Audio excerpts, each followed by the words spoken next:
Summit. I am your host, Ken Jocelyn. I want to welcome you guys today. Our first communicator today is a friend of the show's. Spencer Lodge has been on our podcast in the past. Spence is a self-made entrepreneur from zero to $100 million, host of the Spencer Lodge podcast, and to be really honest, with one of my favorite people in the entire world. Spence, man, glad to have you this morning. Take a minute before we get started. Tell everybody a little about who you are and what you've got going on, my friend. Well, nice to see you. And thank you so much for having me. It's nice to be across the pond, okay, and bringing you a bit of energy from over here in Europe as I am today. So first of all, people that don't know me, I'm just a working class kid. There's nothing fancy about me. I don't have any secret recipes there. I really don't. I just worked out that if you applied a few simple steps in life, you could create great success for yourself. And I've been lucky enough over the years to kind of be a very proud salesperson. You know, it's something that I'm honored to be, rather than how a lot of people look at selling. And I've got a passion for teaching that. And I want people to learn how selling's important, whether you're an entrepreneur, solopreneur, whether you're running a sales team yourself, how important it is to take the skill of sales seriously. And on the back of that, I was able to build a business, and we're lucky now because the company's worth a lot of money. And it isn't just me. There's a whole team of people behind me. There's 73 raving lunatics that work for me as well, that are all fantastic people. So together it's been created, not just by me.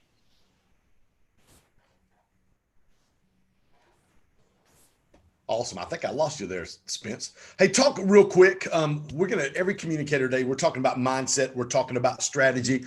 What would you say? We spent some time off air talking about kind of the coronavirus and what it's like around the world. You just got back from vacation, hadn't seen your kids in about 5 months. Talk about mindset, Spence, and how important that is during kind of this season of corona that we've been experiencing, and kind of how the world's kind of unsettled right now.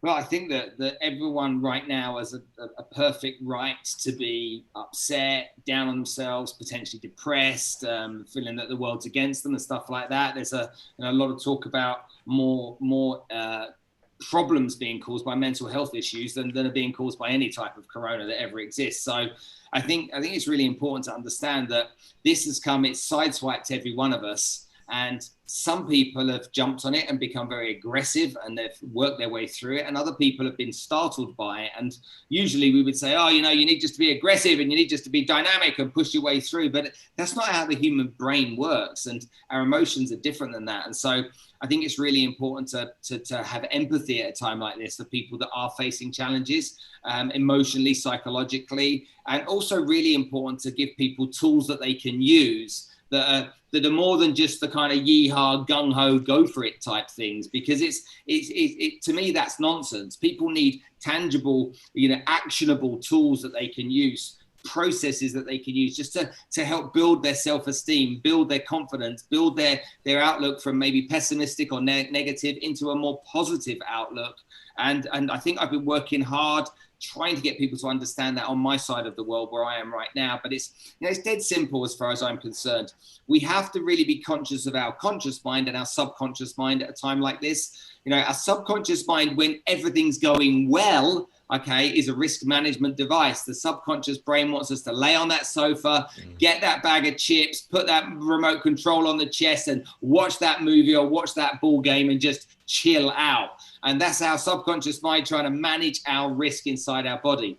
But I think what's important to remember is you need to be aware of your subconscious mind and listen to yourself thinking, am I going to that place? Am I going to that place where my subconscious is taking over?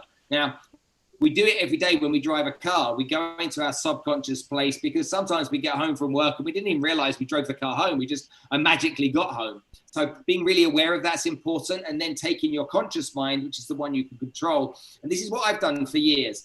Be really aware of where my subconscious is. And every time I fall into that state, and the easy term is lazy, but it's not lazy. It's just to fall into that state of some form of lethargy or fear.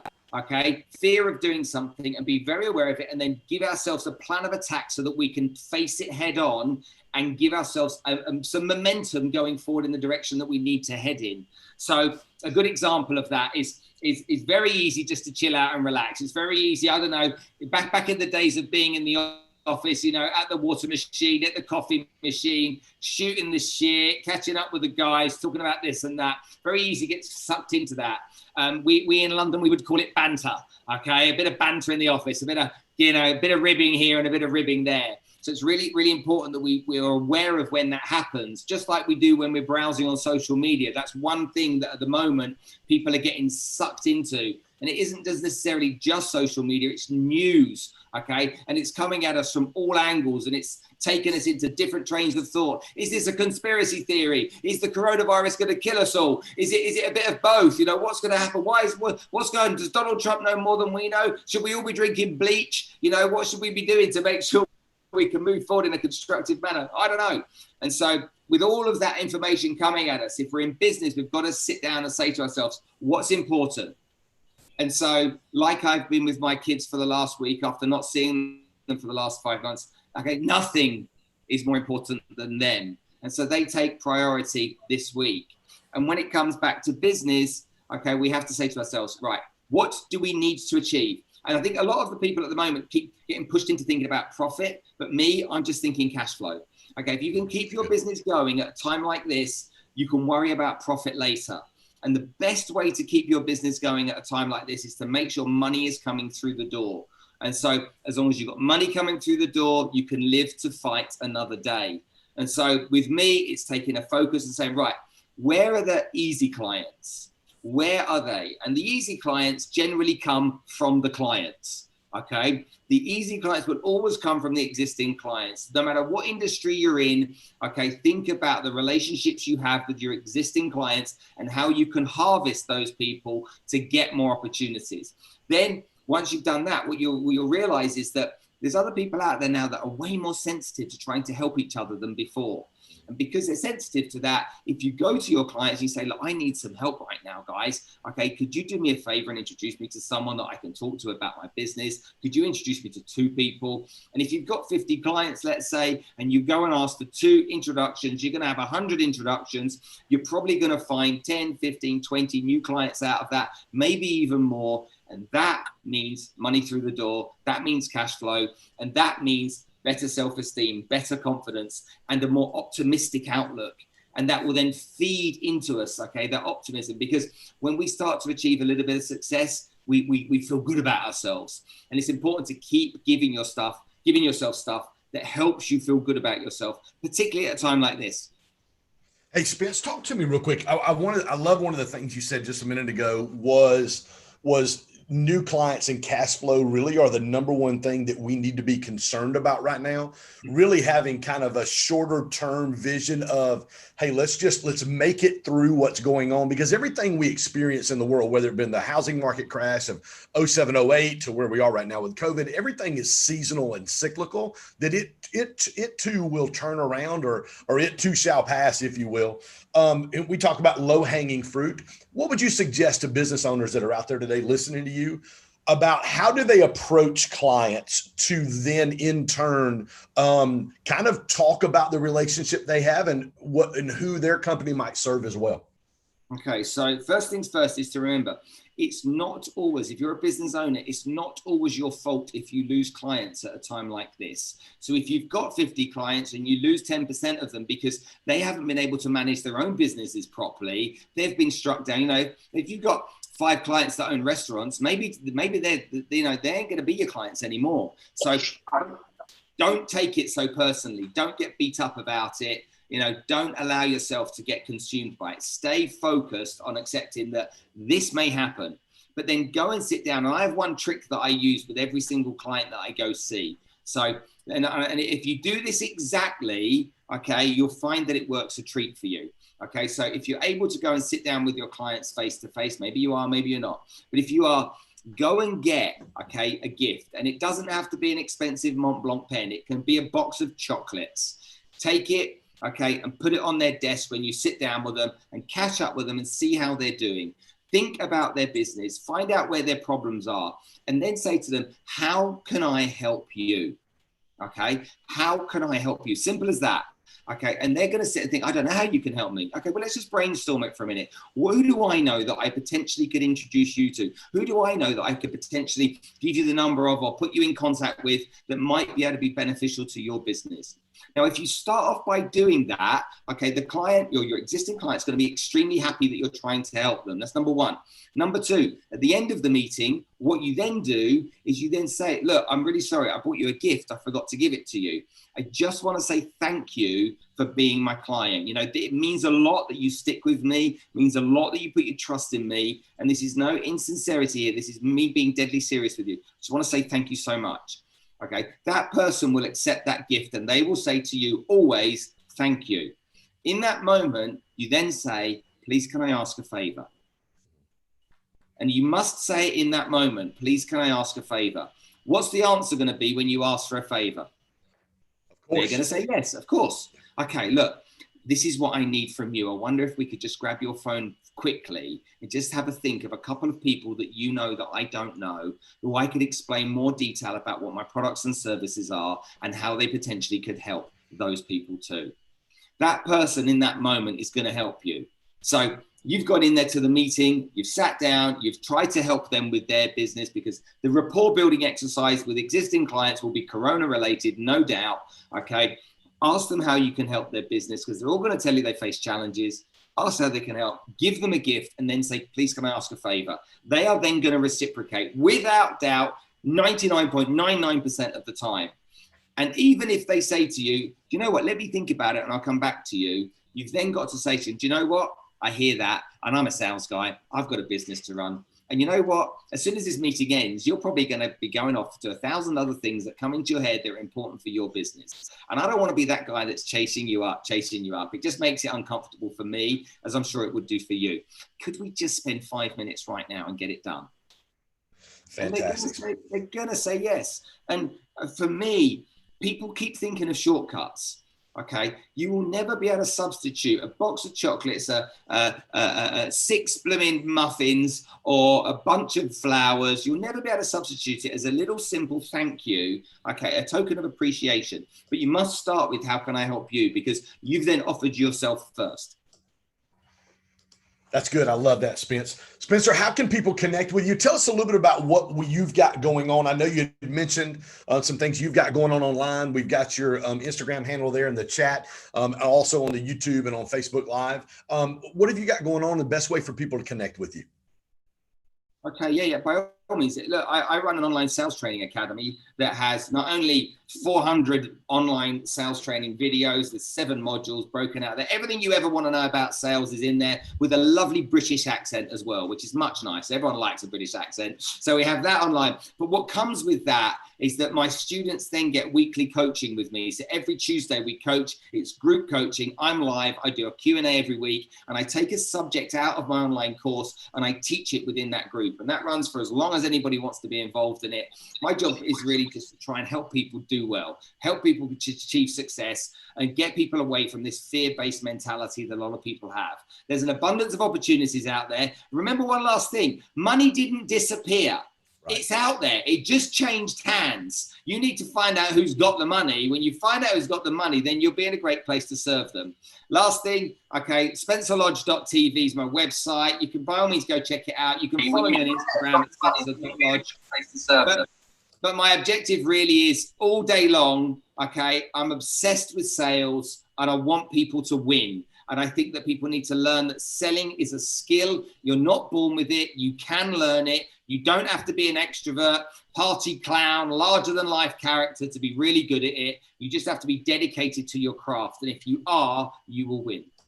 And I want to encourage you guys too, as well. One of my favorite interviews of all the podcasts that I've done, and I've had obviously Spencer on, Grant Cardone on, I've had Elena on, Brad Lee. I've had a lot of really phenomenal people. Spencer's podcast was one of my favorites. He shared just a pivotal moment in his life back in 2010, 2012-ish. where he just talks about a real pivotal moment in his life, which literally, when we finished, was one of my favorite podcasts, still one of my favorite podcast interviews. I'd encourage you guys to go check that out as well. You can check our YouTube channel out for that. Spencer, thank you so much for spending some time with our audience today. Absolutely dropping absolute gold today. SpencerLodge.tv. You guys go check him out. Spence, thank you for being with us again today, my friend. Nice to see you, buddy. Thank you for having me. You're more than welcome, my friend. Hey, listen, we've got up next Dr. Sam Bakhtiar. Sam, as well, has been a host or a guest with us on our podcast. Let me get Sam unmuted right here. Sam is a serial entrepreneur, has built several businesses, and is one of my favorite guys to literally watch on Instagram, constantly putting out unbelievable content. He's one of the few guys that actually challenge me to do more and be more and really get our message and our content out there. Sam, how you doing, my friend? Hi, Ken. How are you? I'm blessed, my friend. I'm blessed to be here, man. Listening to all these amazing people, all this great content. Thank you so much for putting out in this event. You're welcome, man. Hey, take just a couple minutes, Sam, and tell everybody a little about who you are and what you've got going on, my friend. Well, I'm an immigrant that came here for the American dream. You know, we came here with my mother, my single mother, one luggage and $500 in 1985. I was expecting to go to Beverly Hills because that's what I saw on TV. They didn't have Google or anything to search what America was all about. So I was watching American TV shows. When I came to America, I was coming to Beverly Hills and everybody had Bentleys and everybody had mansions. And to my surprise, I went to a little, very, very poor town in the middle of Pennsylvania called Sharon. And it was in the middle of nowhere. And I was the only minority. My mom and I were the only minority there. So growing up in Sharon was difficult because my first exposure of America, like I said, I was expecting Beverly Hills. You know, we had one relative in the United States, my uncle, who had a convenience store literally in the worst neighborhood that I've ever seen. I remember getting out of the car for the first time in America. I looked outside, it was abandoned buildings, brick roads, and outside of my uncle's store, I seen drug dealers, prostitutes, and pimps. And that was me growing up in a very homogeneous town. I love it. I love it. Talk about that journey from you coming from Iran over to America, that, you know, growing up in that small town, but then still holding on to, I know Sharon, Pennsylvania was different than what you saw on TV, but talking about but still the aspirations to be able to build a business and be an entrepreneur.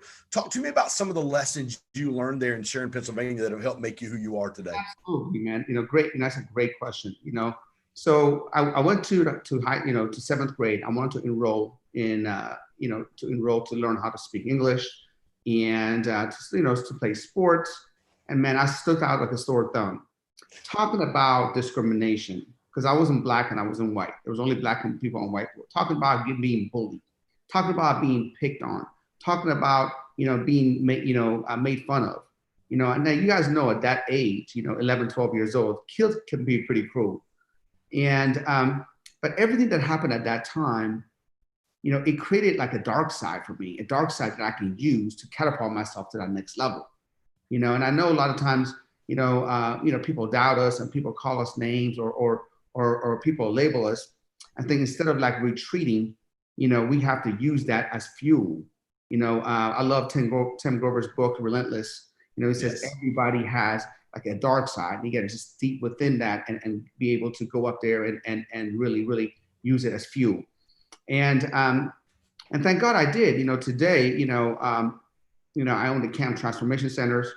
We have over 100 locations. We're international franchise.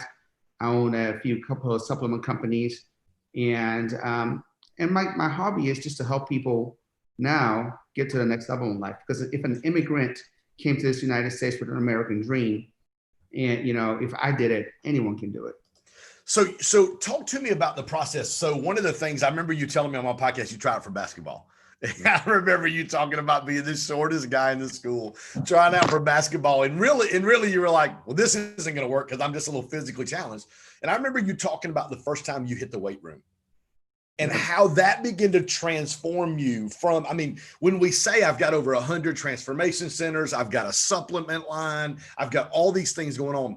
Take me back to, because I really believe the power in entrepreneurship is that aha moment where something on the inside of you comes alive. Talk about that first moment for you, Sam, in the weight room. Yeah, so I tried out for the basketball team, because they didn't have soccer in 1985, Sharon, Pennsylvania. They didn't know what soccer was, So I tried out for the basketball team. 23 people tried out for the basketball team. 22 made it. I didn't. I was the only one that didn't make it. And so I cried home all the way home. And I remember, going to my mom. I told my mom, I want to go back to my old country. Everybody's making fun of me. I didn't make the basketball team. America sucks. I don't want to be here. My mom sat me down and talked to me about 3 things that forever changed my trajectory in life, literally forever. She said, Sam, first of all, we can go back because we came here as refugees. We escaped the country. We escaped the war. Today, I know that concept as burning the boats, not giving yourself an option to retreat, going all in. And secondly, she said, Sam, do you really want to play basketball? Is that what you want to do? I said, yes, ma'am. I said, okay, Sam, you can do whatever you want and be whoever you want as long as you're willing to put in the work. Are you willing to put in the work? I said, yes, ma'am. Then she devised a plan. She goes, Sam, you get out of school at 2:15. You go to school at 2:30. From school, you go to the boys club at 2:30. 2:30 to 5, you practice basketball, get better, and try it next year. As I was going to the boys club, I saw these guys one day coming from this upstairs room, which was a weight room. These guys all were jacked. They're all looked like Arnold and Sylvester Stallone. Back then, all those movies were hot. And I was like, I want to look like them. So I started going up there and I started seeing these big guys, these blue collar workers coming out from the steel mills, lifting insane weights. And to my surprise, where everybody made fun of me in school, these older guys that were so strong, they kind of took me in. They said, oh, look at that. They kind of look at this little guy, took me in, showed me how to work out, showed me how to eat. And that became my new family. But during the process, I started getting stronger. Before, when I couldn't do even the 45-pound bar, I started doing now the 45-pound. They said I added a little bit of weight. I still a little bit of weight. I started getting a little bit of baby muscles. Next thing you know, I saw that I can overcome obstacles. Because life is just like lifting weights. Because no matter how strong you get in the weight room, I've been lifting for 35 years now. No matter how strong I got, there's a weight in the room that I cannot do. And there's something I still have to overcome. I got to get better. I got to get stronger to overcome that.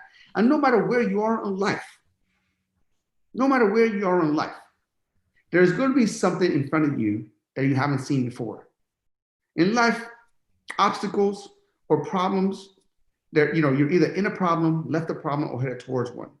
Obstacle is not in the way.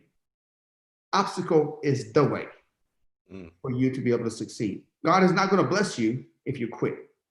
God is not going to bless you if you don't have faith in him. You have to have faith enough to be able to go through it. Hey, talk to me, Sam. You said this just a minute ago. I love when you said this. You said there were older guys in the weight room who actually took me in.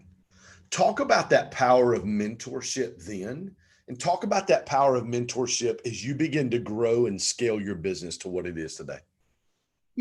At all points of our life, we can't do it ourselves. There is somebody who's already been there, done that.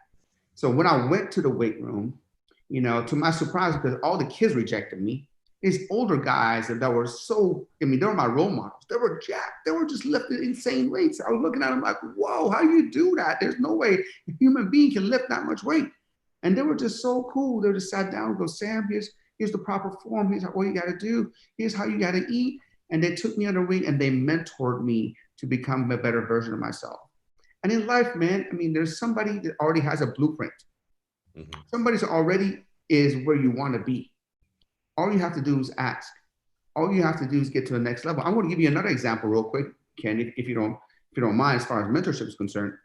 When I started competing, I remember the first couple of competitions, I didn't know how to diet properly. So I was literally starved myself to try to get in the competition weight. And I would go to the competition and I would be shredded, but I have no muscles. My muscles were flat. And I would win my division, my lightweight division or my bantamweight division, but I was never able to capture an overall title because in the overall title, the heavyweight goes against the light heavyweight to the middleweight. All the winners compete for one title. And so one day I was at the gym. A guy comes up to me. His name is Patrick Lynn. He's a professional bodybuilder. He goes, Sam, you got what it takes to win the overall. Let me help you with your diet. Let me help you. You don't know what you're doing. I go, well, how much is this going to cost me? I was a broke college student. Patrick goes, it's going to cost you $500. And at that time, my Honda wasn't worth $500. So I literally borrowed from my student loans. I'm ashamed to say that, but I borrowed from my student loans. And I paid Patrick because I really wanted to win. And Patrick started working with me, and he was doing stuff to me, telling me to do stuff that was very uncomfortable. He was telling me one day, 5 days to have no carbs, the one day to have 400 grams of carbs, so go back to zero. He started manipulating I've never done that before. The night before the show, before Mr. Orange County, he said, Sam, I want you to go to Burger King and eat 4 double Whoppers, large fries, and a Coke. I thought he lost his mind. So I went to there and I started eating, and I haven't ate anything like that. So I ate 4 large Whoppers. My stomach was out to here. You know, I looked like I was pregnant, 9 months pregnant. I was a day before the show. My stomach was out to here. I looked like crap. I called Patrick, said, Patrick, you messed me up. I should have never talked. I should have never took your advice. He hung up on me and he says, I'll see you in the morning. Next morning, he comes in to check up on me. I looked like a statue. Come on. And I won my first overall title. And I used the same method to become the first bodybuilder in history to have a first place title in every weight class. That's the power of mentorship. You're one information away to your next million, to your next title. I love it, my friend. I love it. Sam, what's the best way for people to connect with you, and tell everybody about what you've got going on right now? So right now I'm really concentrating on, growing my camps, my supplement companies. But one of the things that I miss, Ken, is I don't train people anymore. I used to be in the gym back in the day, and I used to have people train people one-on-one, and that used to be like a great thing because I get to mingle with people and train them and all that kind of stuff. And now that I don't do that, I kind of feel that's missing. So I started a coaching program, for people who want to kind of take control of their life, want to take their business and themselves to the next level. So if anybody who's interested, they can go on Instagram and just message me. All my handles is Sam Bakhtiar, SAMBAKHTIAR. And anybody that's interested, they can text me directly at 909-200-4015. Yeah, and guys, and I said this, Dr. Sam's a phenomenal Instagram. I comment on everything he does. The post he did this morning about walking through a season of divorce and just how difficult that was absolutely phenomenal this morning. We've got a question. Rosa, can we unmute Rosa? Rosa's got a question for you real quick. Let me see if I can pour in here. Is she in the room, Stace, or do you have, okay, here it is right here. What do you think is the biggest thing that holds people back, Sam? Fear. I can answer that before you say it. Fear. Fear of failure is what holds everybody back. Oh, what if? And sometimes you just got, like I said, you got to burn the boats. I want to go back to my old country. If you listen to my story, I failed at basketball and I want to go back to my old country. I'm like, oh, this ain't for me, man. I'm going to be a failure here. The United States is not for me. Let me go back to the war. Let me go back to a third world country because I don't want to be in this great country. That was my mindset. And that's what people do all the time. You can't be afraid. If you study success is failure after failure after failure after failure. For every one successful person you see, they've had 10 failures, at least 10 failures, if not more. Yeah, I love it. And what I hear you saying is it's so, because listen, my journey, your journey, dude, there's fear that creeps in all the time. There's constant fear that goes, Ken, you can't do this. Sam, you can't do this. Sam, you need to move back to Iran. Sam, there's no way you're going to be able to be anything. It's okay for fear to be able to, because it's natural as human beings to have fear, that voice. And I love what you said earlier, and I'll kind of tie a bow on this for you, is even in the mentors you were talking about, they helped you overcome some of those moments when you were fearful. What would you say to somebody today? Like they're wanting to start a business or they're doing a business, as Spencer said earlier. What would you say to somebody who's they're just fearful of whether or not, hey, do I have what it takes to be able to pull my business through this uncertain time? I will tell you this. The last recession knocked me on my ass. Literally. I wasn't prepared for it. And for a period of about a year, I was down low, depressed. I stopped working out and I wasn't just right in my mind because my why, which is providing for my family, was just taken away from me. Mm-hmm. And then one day I'm like, okay, in life you have two choices. If you get knocked down, either stay down, or if you get knocked down, get back up and do something. So for a period of from 2009 to 2013, for a period of 4 years, I put a plan together like this, like I do every day right still. Exactly what I'm going to do every day to try to win the day. And I went for 4 years. I lost. I got, dirt kicked in my face. But then guess what? One day, I hit the ball out the park. Okay, so here's what I've learned in 47 years of being on this earth. Very simple.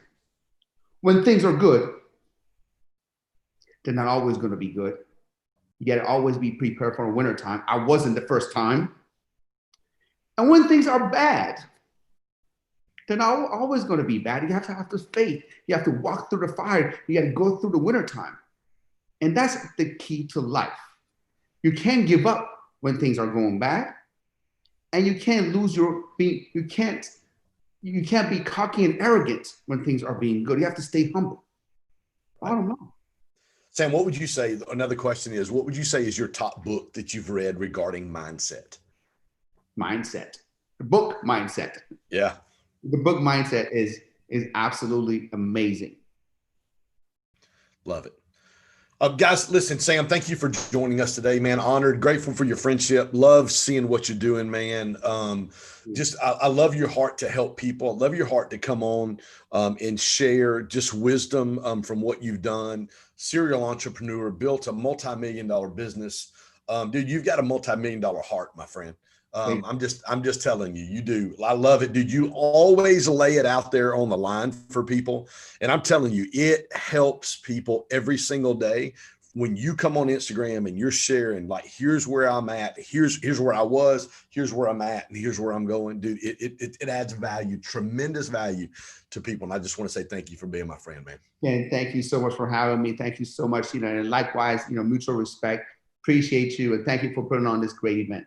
You're welcome, my friend. Hey, guys, next up, I've got my friend Matt Soltis all the way from across the pond, which I didn't get to mention just a minute ago, that Spencer Lodge is also a Manchester United fan, as I am. Matty, how you doing, my friend?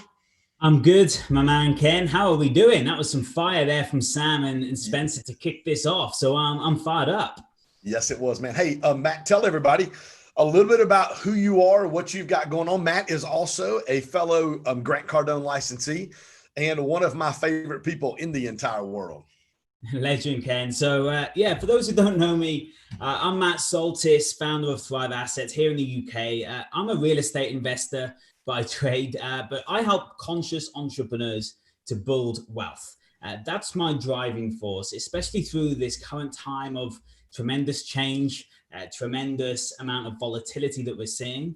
My goal throughout life has really been to uncover the truth around money. So one of the amazing things that Ken and I really connect on are the lessons of the likes of Grant Cardone, who is so driven to ultimately elevate the financial well-being of humanity. And that's a mission that Ken and I are both on the coattails of, and I feel that's why our connection's so special, Ken, and why our paths continue to cross. So for me, the way I started, ultimately, I remember just growing up in a household with my younger brother, younger sister. In fact, my parents lost my first brother, Jack, unfortunately, who passed away 6 months old. And that was sudden meningitis that came and took his life away with no pre-existing conditions. And from that moment forward, it ended up becoming a blessing for me, because it made me realize that it was my duty to live that one shot we get at life with my fullest potential. And so the first thing I wanted to share with people is we never know when our time is up. Right. So the fact that you're here on this call right now with Ken, or you're tuning in wherever you are in the world, means that you're lit up to get better and to realize a new level of yourself. And that's really been my journey through life from a young age, growing up, realizing that my parents didn't have that much money. And so that's what led me on the path to ultimately a graduate career, to shortcut the time frame, a graduate career in investment banking, a bit of time in private equity in the city of London, and then 3 years today, taking the chance, a bit like I believe Spencer was saying at the start. You've got to burn the ships. You've got to take a chance. Good. And dive right in to pursue your dreams. And that's really what led me to finally becoming an entrepreneur, 3.5 years ago right now, since I went full time.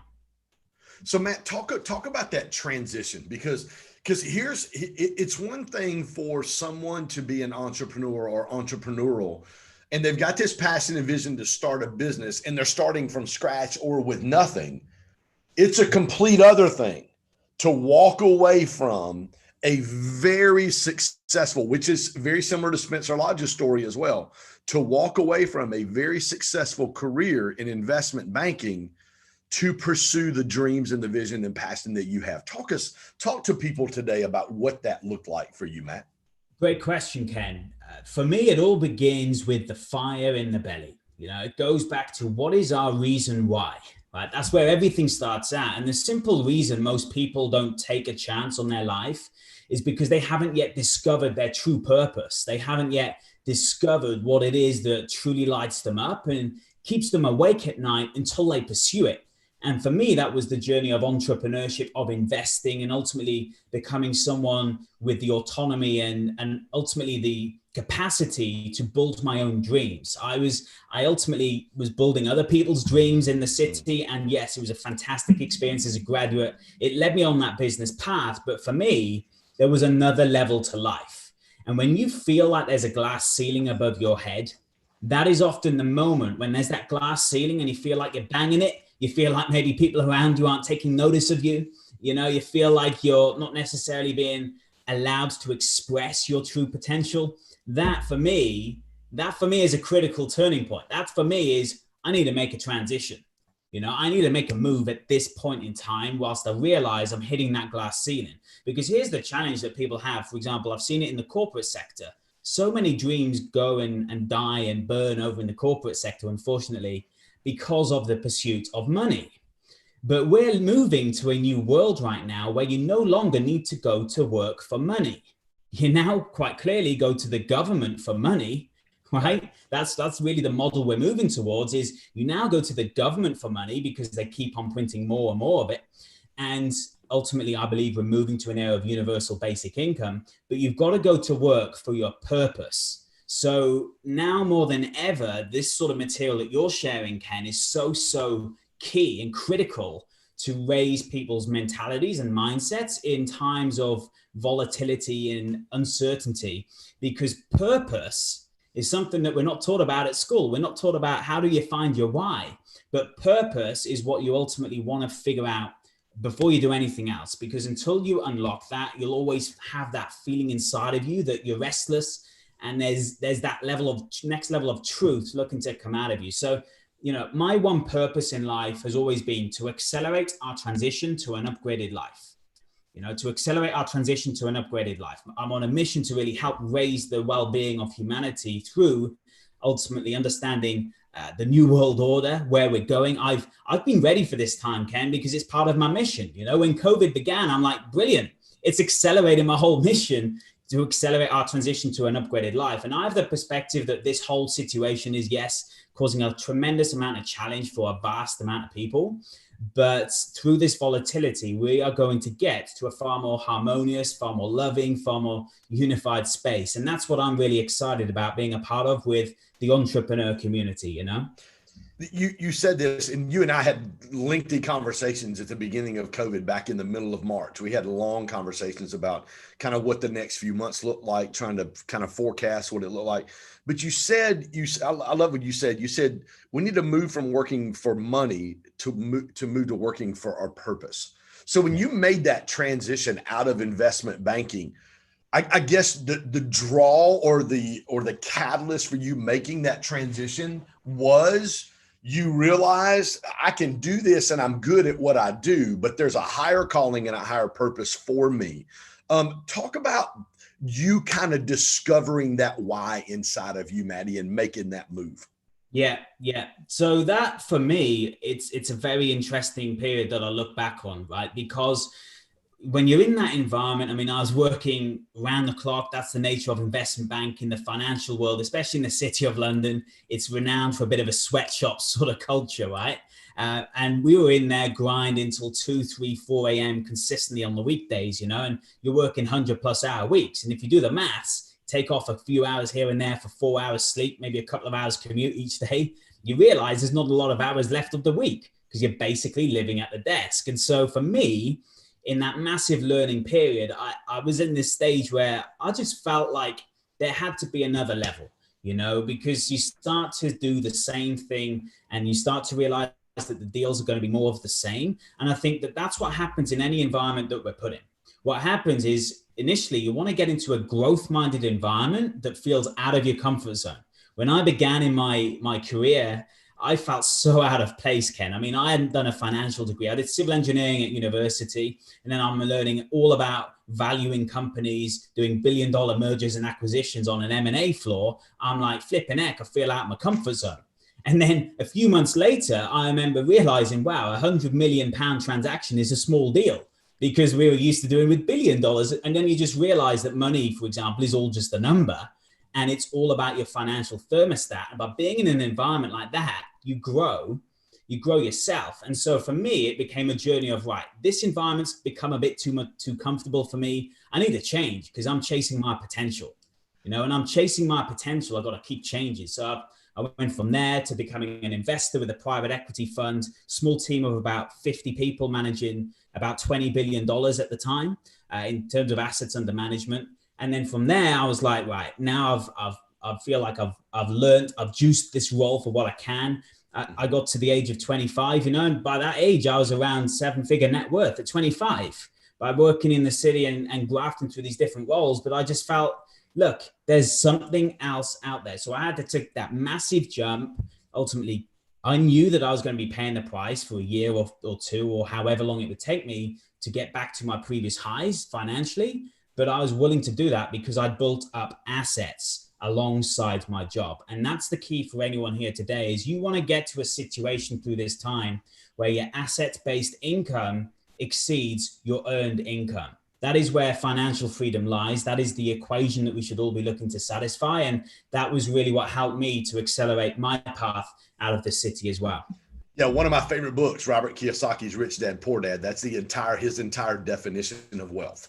Comes from that book that I read about 20 years ago. Phenomenal book. If you haven't read it, it really is a phenomenal book. As a matter of fact, Sharon Lecter, who helped write that book, I'm going to be spending some time with her and Tim Story and Coach Burt tomorrow in Nashville and Thursday in Nashville. So looking forward to hanging out with them.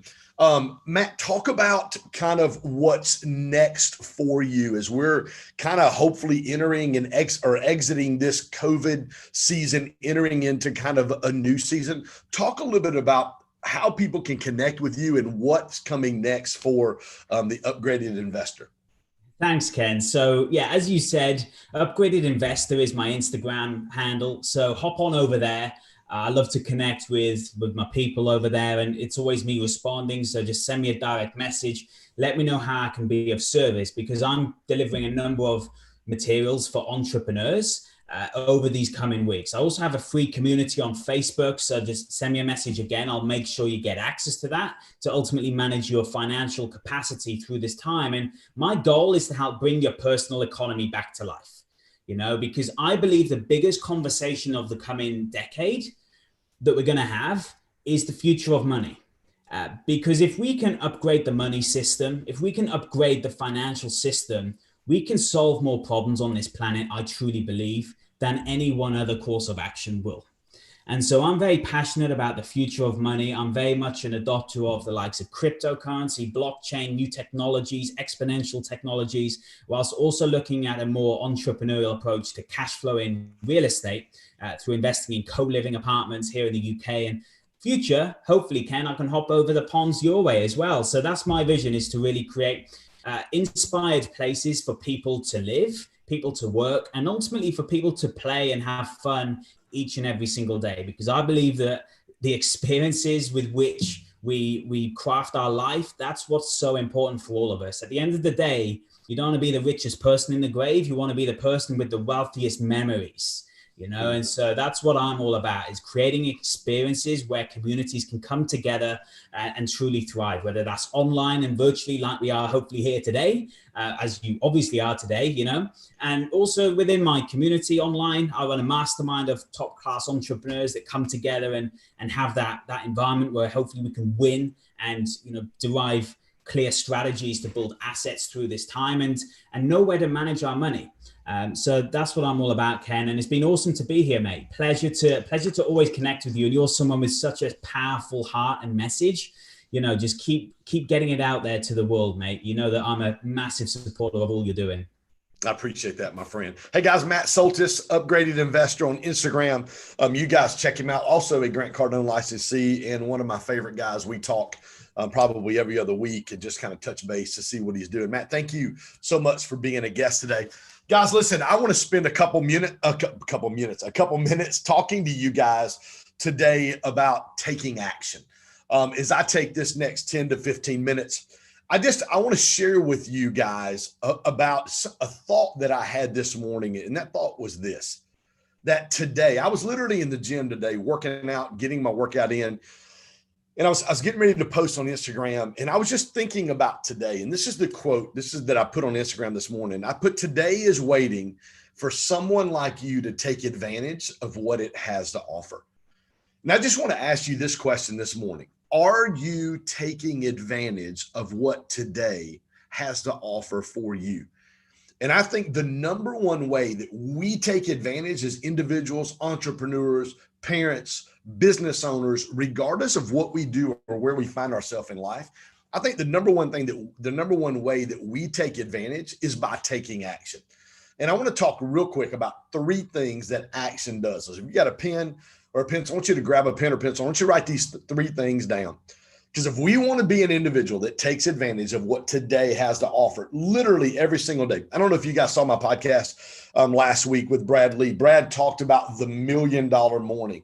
And in that podcast, he says this. He goes, "I'm going to prove to you that waking up every single morning is worth more than $1 million." Well, as soon as Brad said that, I'm like, I'm all ears. Like, tell me what you're talking about. And Brad says this. He says, "Suppose I offered you $1 million. Would you take it?" Well, of course I'd take it. He says, "Now, what if I offered you $1 million, but I also told you that you could not wake up tomorrow, that today would be your last day on earth? Would you take it?" Of course you wouldn't. He goes, "So what you're telling me is you waking up tomorrow is worth more than $1 million. And he's absolutely correct. And when we look at it from that standpoint, that what we're doing today, the day that we've been offered, the day that has given us and afforded us the opportunity to walk in where we're at today. Here's what I want to ask you on this today.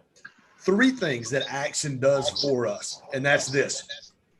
Number one, it gets us moving. Action gets us moving.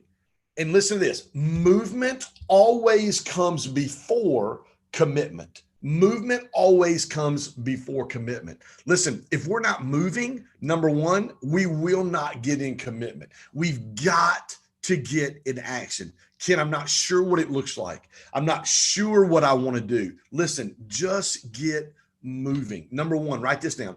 Action gets you moving. If you want to be an individual who takes advantage of what today has to offer, you've got to get in action. And number one thing action does is it gets you moving. action becomes and will turn into commitment.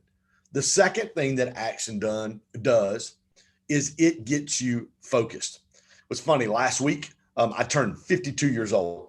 I know that's old. I know I don't look a day over 32 years old, but I flew back in town on Monday night after my birthday on the 7th.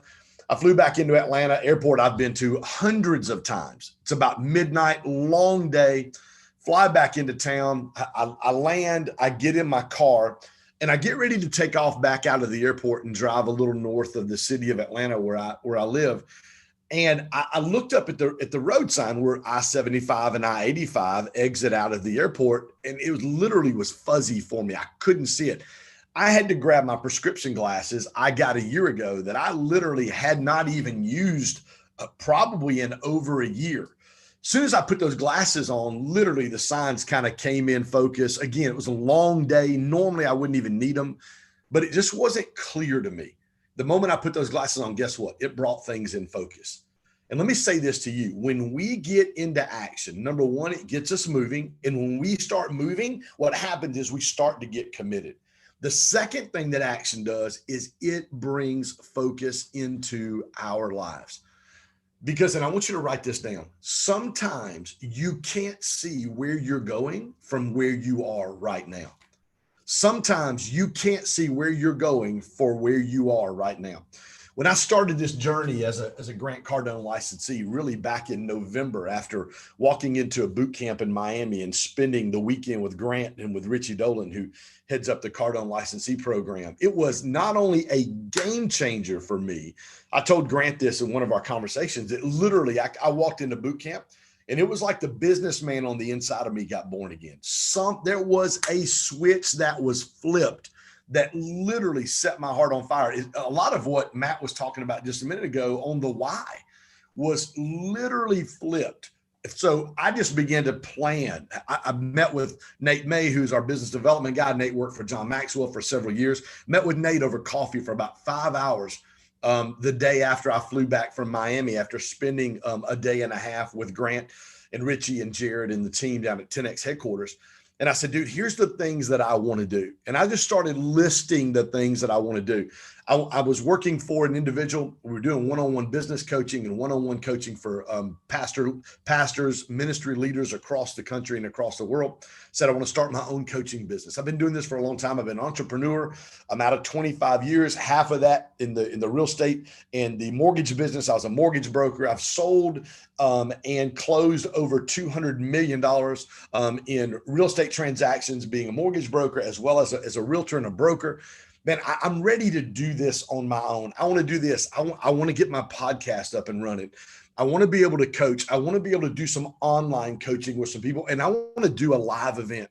I want to bring some people in to do a live event. And this was back in December.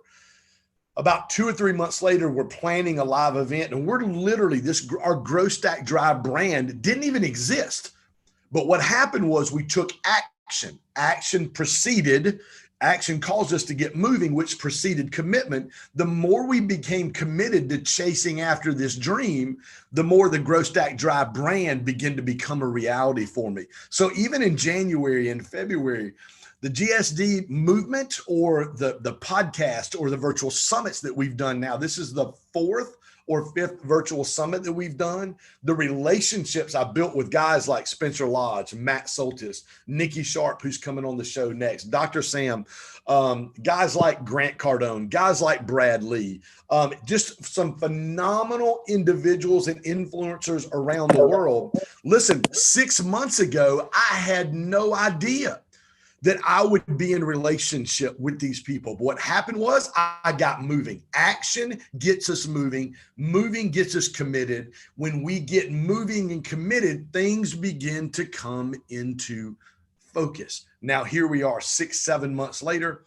We'll have thousands of people who will connect and watch this either live or on the restream. Hundreds and hundreds of people connecting in our new GSD code, which is our online coaching platform that we're doing. We just wrapped up filming yesterday in Atlanta. We're putting out 3 brand new courses housed on Kajabi: Grow, Stack, and Drive, Mindset, Strategy, Multiplication through Leadership Development. I had no idea 4 or 5 months ago what this was going to look like. But as we begin to move, what happened was things began to come into focus. The third thing that action does, and it does it every time, is action gets us learning.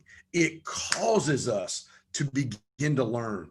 It causes us to be able to seek out relationships, like a lot of them that are on the call today, like Matt Soltis, like a Grant Cardone, like a Richard Dolan, like a Brad Lee, like a Coach Michael Burt, like a Anthony Trucks. Gosh, I could go on and on. Dr. Greg Reed, who wrote the book 3 Feet from Gold, who is instrumental in me making some of the decisions that we've made, not only in my coaching business, but with our Grow Stack Drive brand, who was super instrumental in us making some of the decisions that we made. When you get into action, it gets you learning. Listen, write this down. When you are moving and focused, you tend to be more teachable. When you are moving and focused, you tend to be more teachable. So here's the question I want to ask. I want you to write this down. What am I waiting on? I want you to write it down. We've got a saying with our team, my real estate company. We do residential and commercial real estate in the city of Birmingham, Alabama, and in the metro Atlanta area in Georgia. We say this all the time. Listen, we jumped off a cliff and we're building an airplane on the way down. Listen, sometimes there's no easy way to do, but literally just jump off. You've got to go all in. So the question I'm going to ask you again today is, what are you waiting on? So how do we stay in action? 2 things. This is how we stay in action. Number 1, we need the right plan. We've got to have the right plan. That's what we've done at Grow Stack Drive in creating the mindset, the strategy, and the multiplication through leadership development. 3 separate courses, 8 weeks apiece, 6 months of online training housed on Kajabi. The second thing we've got to do to stay in action is we've got to be around the right people. You heard it from the get-go, from Spencer today, from Dr. Sam Bakhtiar, whose businesses are worth tens of millions of dollars, walked into a boys club, and grown men who literally would not let him just walk into the gym. Grown men took him under his wing and literally were some of the first mentors he's had. You've got to be around the right people. Community is absolutely, it is a vital and super important. I have no idea today where I would be without guys like Grant Cardone. I have no idea where I would be today without guys like Matt Soltis. No idea where I would be today without friends like Anthony Trucks, like friends like Coach Michael Burt, who is one of my coaches in my life today. We have got to, number 1, we've got to have the right plan. Number 2, we've got to have the right people. So what I would love for you guys to do is, Stacey's going to put in the chat box there and on Facebook, she's going to put a link to the GSD code. It's growstackdrive.com/coaching. We would love for you to check that out. Absolutely no obligation for you whatsoever. And tomorrow evening, actually Wednesday, yes, it's tomorrow evening. Tomorrow evening, we've got another bonus session of our Grow Stack Drive code tomorrow night at 8 p.m. Eastern, absolutely free. We literally will have dozens of people that will hop on this call tomorrow. And it's literally the same type of content that you're looking at today. So super looking forward to that. Guys, thank you for your time today. I'm going to go ahead. I think DJ, I just saw DJ Thielen pop in the room. Let me see if I can. DJ, you there, my friend? See if I can find DJ there. And we'll bring DJ here in just a minute. We've got up next, there's DJ right there. I can hear him now. We've got Nikki Sharp coming, guys, Edward Bailey, Brian Breach, my man, DJ Thielen. What's up, guy? What's up, buddy? How you doing, my friend? Doing great, man. How about you? I'm doing good, dude. You're looking good, man. You're looking thin. You're looking slick. You got the goatee. I mean, you're always. I got my Johnny Depp going, man. You know? I see that, bro. Yeah. Hey, DJ, take a minute. Tell our audience real quick a little bit about what you've got going on, about who you are, what you've got going on, and where you're located at, my friend. Man, I was waiting. I thought I had another 50 minutes here, but you did. But since you're in the room, I'm going to go ahead and put you on now. Yeah. So what do you want me to share? 10 minutes. Mindset, strategy, multiplication through leadership development. Man, tell everybody your story about how you've grown your business and about the obstacles and hurdles and things that you've had to experience to get where you're at today, man. Oh man, I mean, listen.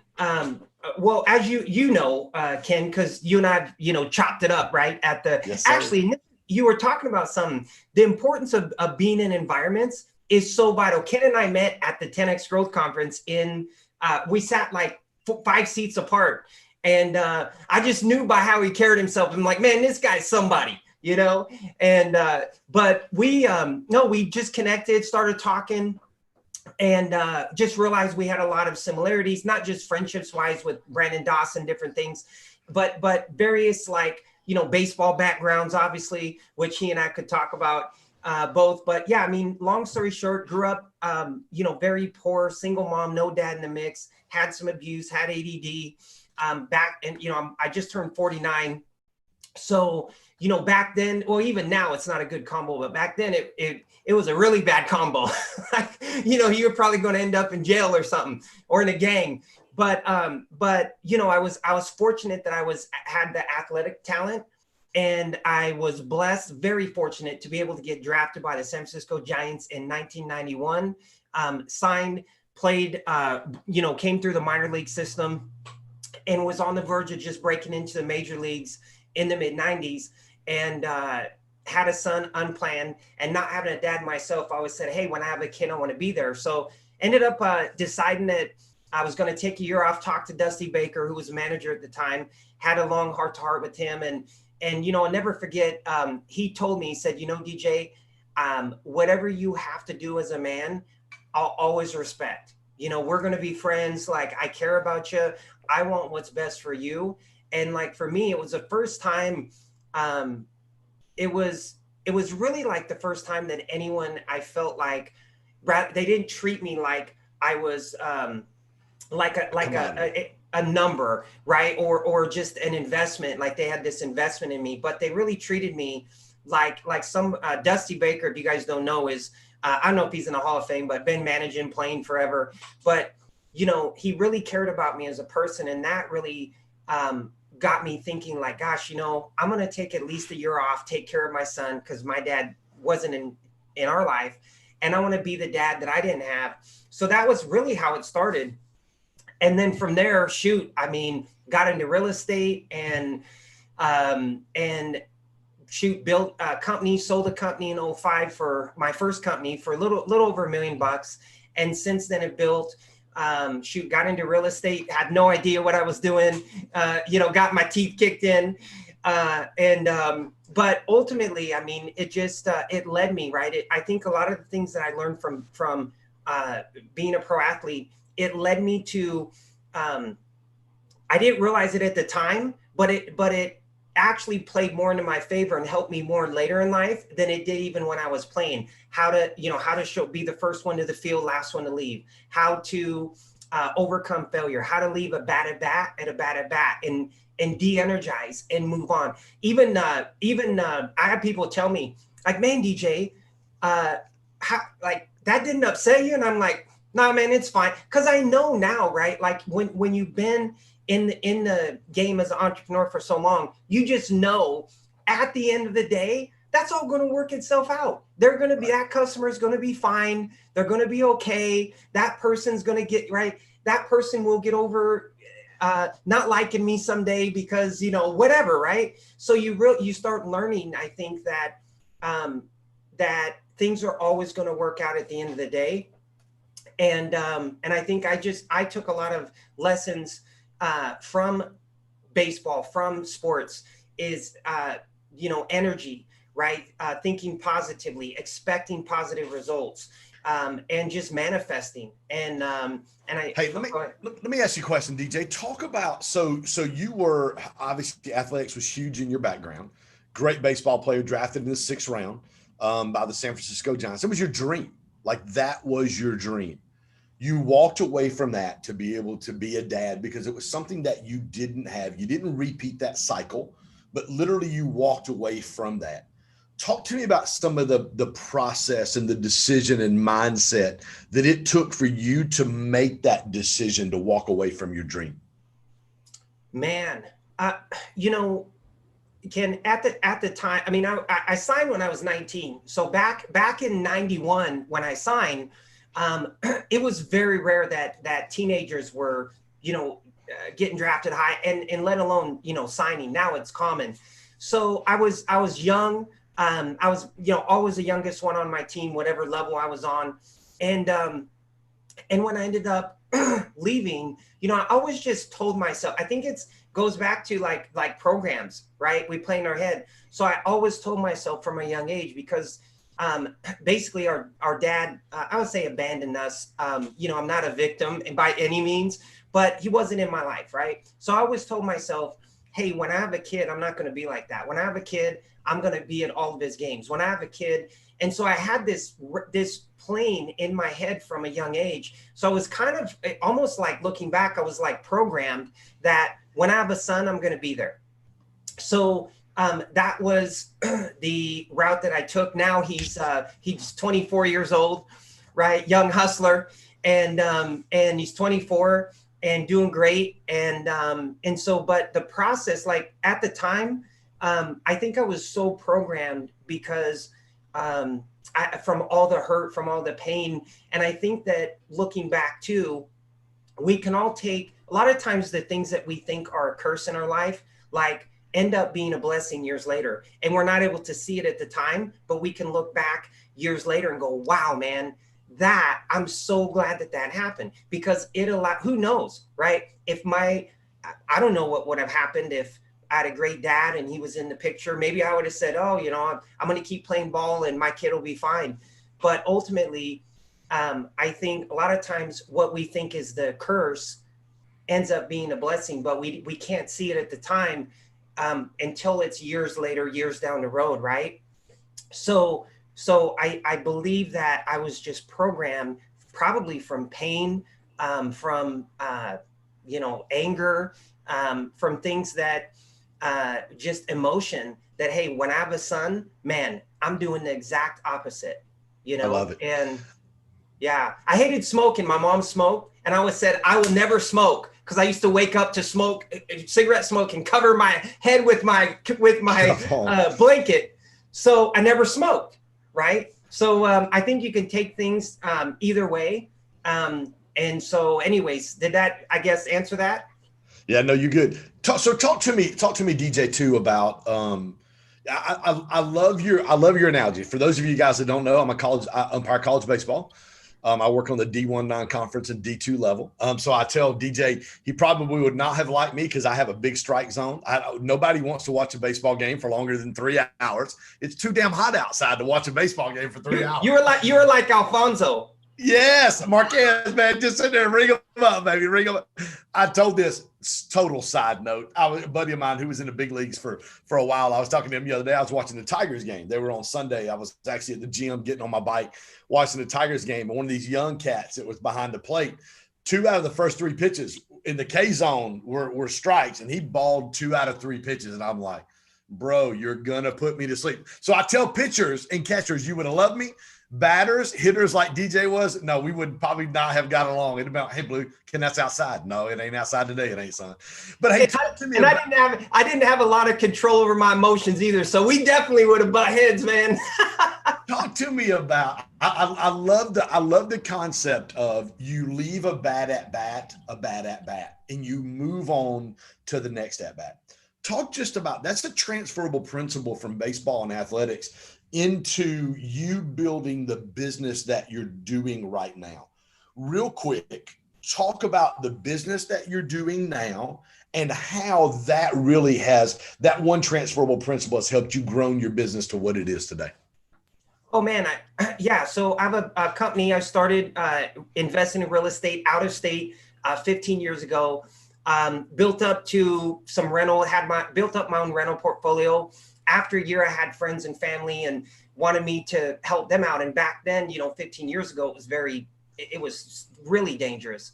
So investing across the country in cheap properties, right? So I started a company helping clients and friends and family to get investments across the country and do everything for them. And since then, I've been fortunate to build a multi-million-dollar company and helping clients get into investment properties in A to Z, kind of a turnkey investment company, essentially. So after a few thousand deals, I mean, listen, how it's helped me to build the business is understanding, I think, a couple things.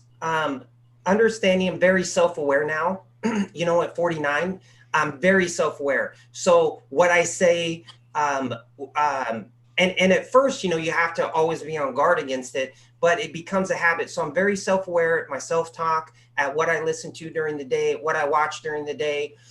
Always trying to, James Malinchak, who's a friend of mine, Secret Millionaire, told me, GIGO, good in, good out, garbage in, garbage out.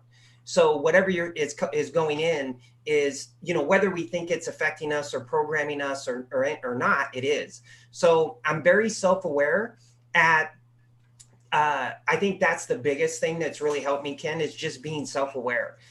Secondly is being able to really, first thing in the morning, I meditate, I pray, I exercise, I have to, right? And so I set my tone in the morning to a happy vibration. I'm big on energy. So once I get that vibration in a happy state, I just try to carry it throughout the day and not let anything throw it. And if it throws it and I feel off a little bit, I'll go for a walk, I'll reboot, but I'm aware of it, right? Because I'm intentionally trying to hold this happy, like energetic vibration through the day. And what I've noticed is that because of being self-aware, it helps me to, that happened. You know what? It'll be fine. I'll delegate it. I'll outsource it, and I'll take it, that energy, if something needs to be handled, and either deal with it right away, or mostly delegate or outsource it to my team or my assistants and have them deal with it, so that energy is off me, that stress, that worry, that concern. So it's really helped from the standpoint of, when you're building a business, I mean, there's solo entrepreneurs and then, business owners. So it doesn't matter. Either way, I think having that energy, having that positive mindset from the get-go in the beginning of the day, first thing early, has really, really, truly helped me to really be aware, to always try to see the positive in anything that happens. So, hey, it's like baseball. Hey, I struck out. That's okay. What's the positive? Well, I learned something. I can either be pissed off, right, and go strike out 3 more times, and that's what usually happens at compounds, or I can learn from it, right? And hey, he threw me this pitch, and you're self-aware. So I think self-awareness, starting your morning with a really positive routine that fits for you. All of us are different. And not everyone wants to be, crazy, happy, energy guy like me. But I think and a lot of people aren't that way, DJ, and that's okay for them to be. I wasn't either. Yeah. Yeah. I was always been an introvert, but I think just understanding, being comfortable with who I am, understanding that that all of us are unique, that if I can go through this, you guys on here might not have been through, same things I went through. You've probably been through different, maybe worse things, but we've all been through some messed up crap, so we're really all in the same boat. And so I feel like, though self-awareness is huge, being positive, always trying to look at the positive in any negative situation, and really being around, right? We can choose. Here's one thing big, Ken, that I learned is we can choose the things that really matter in life. We have control over. So many people, I didn't realize this for so long. We can think about this. We can control our thoughts. We can control our emotions. We can control who our friends are, right? And for so long before I had more self-awareness in life, and I'm still growing, and I always tell myself I'm just getting started. But understanding like the most important things in our lives, like all of us, we have control over, you know, and it's like, oh, that happened, that pissed me off. Like baseball, oh, I struck out, it pissed me off. Well, that's your choice, right? And so realizing like we have control over our thoughts, we really do. What I should say, thoughts come in, a lot of thoughts come in, but what we believe, right? So we have control over what we believe or don't believe. We have control over how we react or how we respond. We have control over what time we get up, what's our morning routine, who are we going to be friends with, which is huge, our inner circle. Because so many times everything's default. Well, I've been friends with them for 20 years. Great. Continue to be friends with them. Just maybe not let them vomit bull crap on you every day. Right. You know, because you wonder why you don't feel good. It's like, oh, but I've been friends with them. They need me. That's cool. Right. I'm not saying like I'm there for people too when they need me, but not every day where it's like we basically we lower our level of it pulls us down, right? And I'm all about giving and loving and helping others. I do it every day, all day. But it also, you got to be careful on not letting the crabs pull you back in the bucket. Love it, dude. DJ, how can people connect with you? What's the best way for them to find out what you've got going on, my friend? Instagram is always great. I mean, D.J. Thielen, Thielen. On Instagram is the best. LinkedIn, I get so many DMs, man. It's just stupid. But Instagram's great as far as connecting with me. You can hit contact, my cell's on there. You can DM me. And I'd love to connect with any of you on here, like-minded people doing something positive in the world. Love it, man. DJ, thank you, my friend. You got it, buddy. Grateful for you. Love your smile. Love your attitude. Love what you're doing. And I love how you always are willing to take time to be able to add value to other people. Hey, you got it, man. And surround yourself with winners, right? Right here. Look at it. Yes, I see that. You and Uncle G and Damon. Yeah. The vision board is in the office, baby. Come on, baby. I love it. DJ, thanks, man. Tell your wife I said hello, my friend. I will, buddy. Thanks, buddy. Hey, guys. Next up is my good friend, Nikki Sharp. She is a best-selling author 2 times over, a Vogue model. I can see her smiling already. But the one negative about Nikki, she will not share her guacamole. Nikki, how are you doing, my friend? Oh, let me get you muted. Hang on one second. Okay, I asked you to unmute. You should be good to go. How you doing, girl?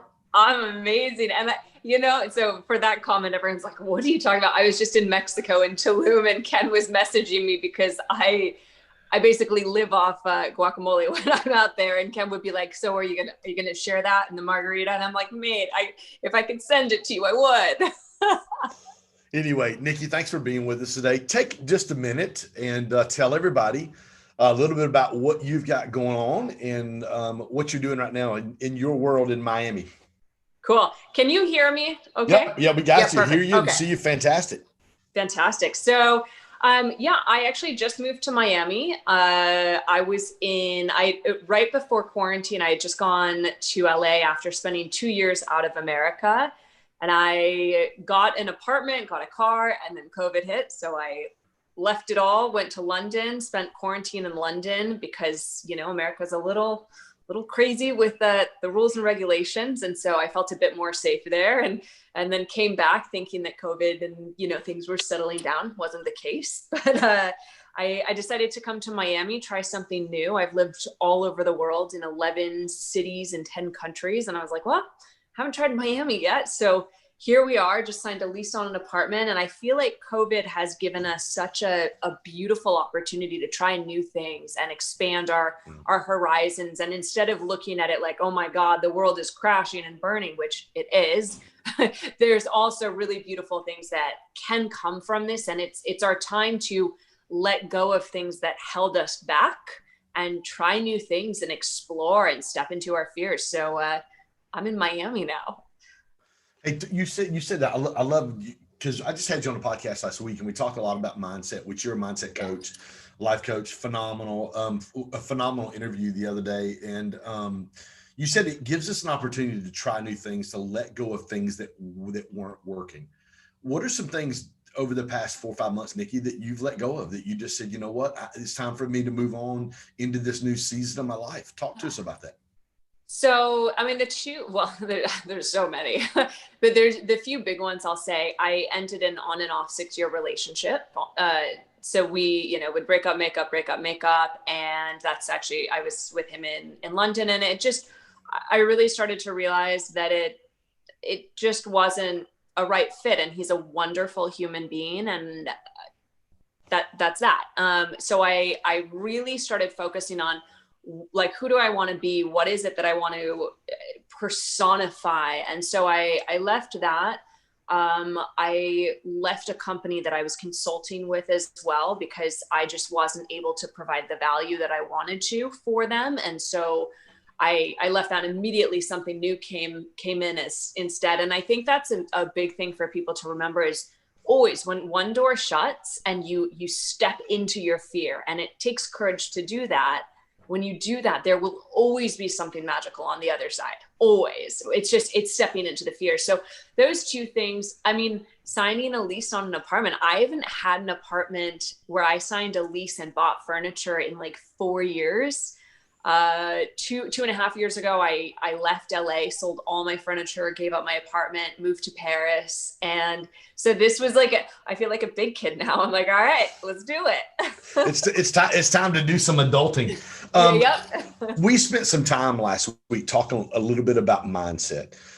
As we've got business owners and entrepreneurs who are watching this today, and thousands of people will be watching this in the future. What would you say, Nikki, would be probably the number one thing regarding mindset that you've taught on, and you teach business owners and people that you coach, but probably what's the biggest thing you've learned in the past 4 or 5 months during this, kind of time of uncertainty with COVID?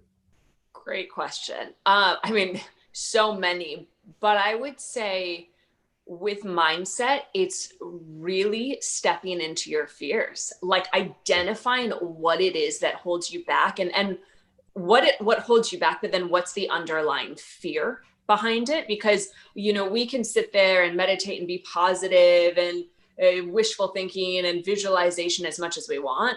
But until we actually realize what are those limiting beliefs or subconscious beliefs that keep us sabotaging ourselves or hold us back from our fullest potential, you're going to keep running into the same problem. And I find this with clients that I consult in business, the same with health coaching.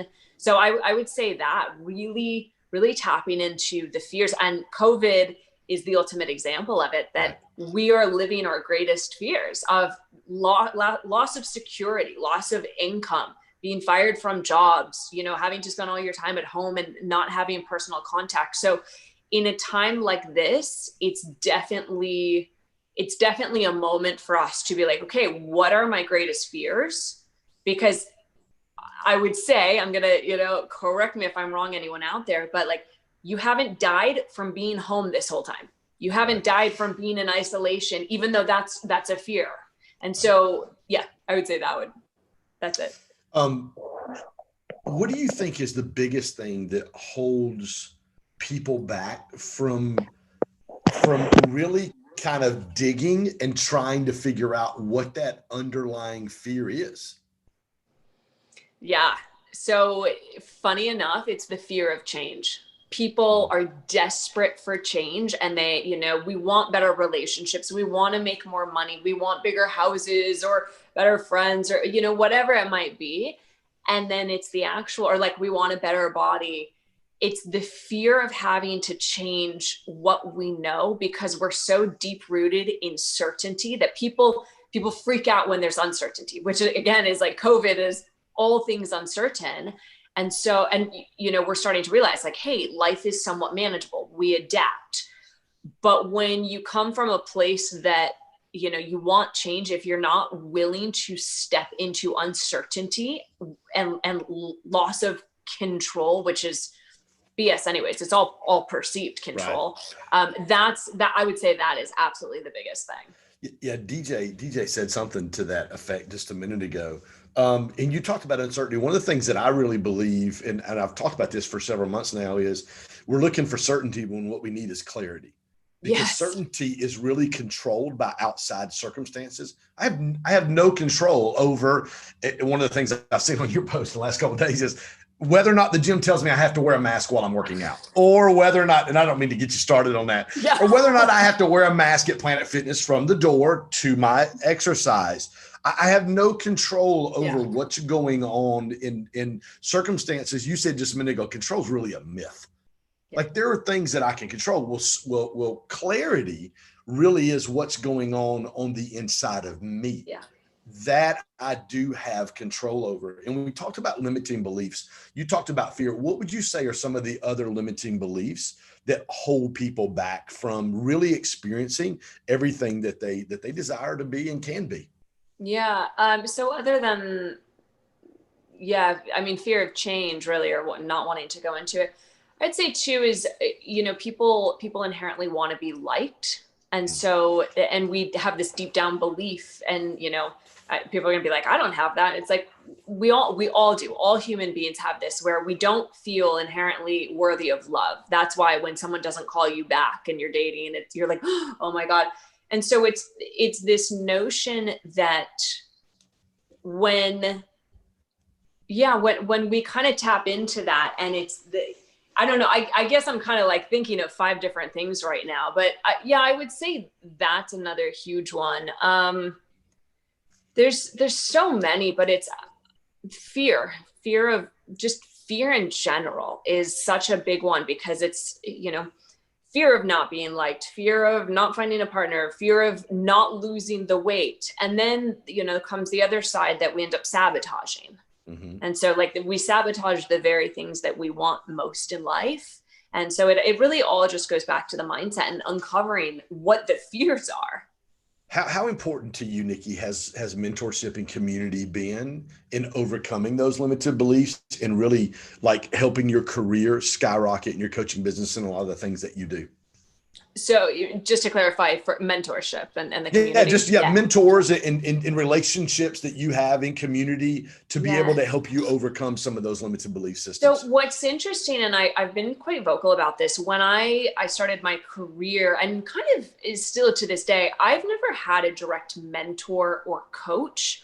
My parents were never people that I went to or anything like that. The people that really became my biggest mentors and coaches were actually my friends, because they listened to me, they helped me. It was more like a sounding board, and I filtered through friends pretty tightly. So my core group, they have no problem calling me out on any BS. They're like, I hear you, Nikki, and whatever it is. And I'm like, okay, fair game. And so I respect them for that. And then really just the community that I've built online, I'm able to see what they like, what they don't like, what they respond to. And so it's become this kind of ever-growing thing where I wouldn't be who I am in terms of this spiritual and happy and optimistic person without them, because they helped me in my darkest times. And I know subsequently I help them through challenging times too, because I'm there to listen to them. So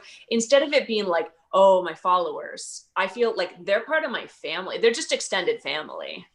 Yeah, it's community. And that's what we talked about earlier. I mean, it really is community. And I love the way, if you guys aren't following Nikki, her information is there in the chat room. It'll be on the YouTube live and on the Facebook live as well. It's just Nikki Sharp, NIKKISHRP, at Nikki Sharp on Instagram. NikkiSharp.com is a great way to be able to connect. That's one of the things I love about following you and watching you interact with, especially people that have been in your field as far as modeling and done some of the things you do. You come across with such an authentic spirit and such an authentic voice, which is super clear for people to grasp, which I think is why people trust you to be able to talk to them and speak into their life regarding limited belief systems and the things that you help coach people through. So obviously I normally would say, how can people get in touch with you? But I just said that. Talk about what's coming up next, other than putting furniture together and pictures on the walls and all of those things for you.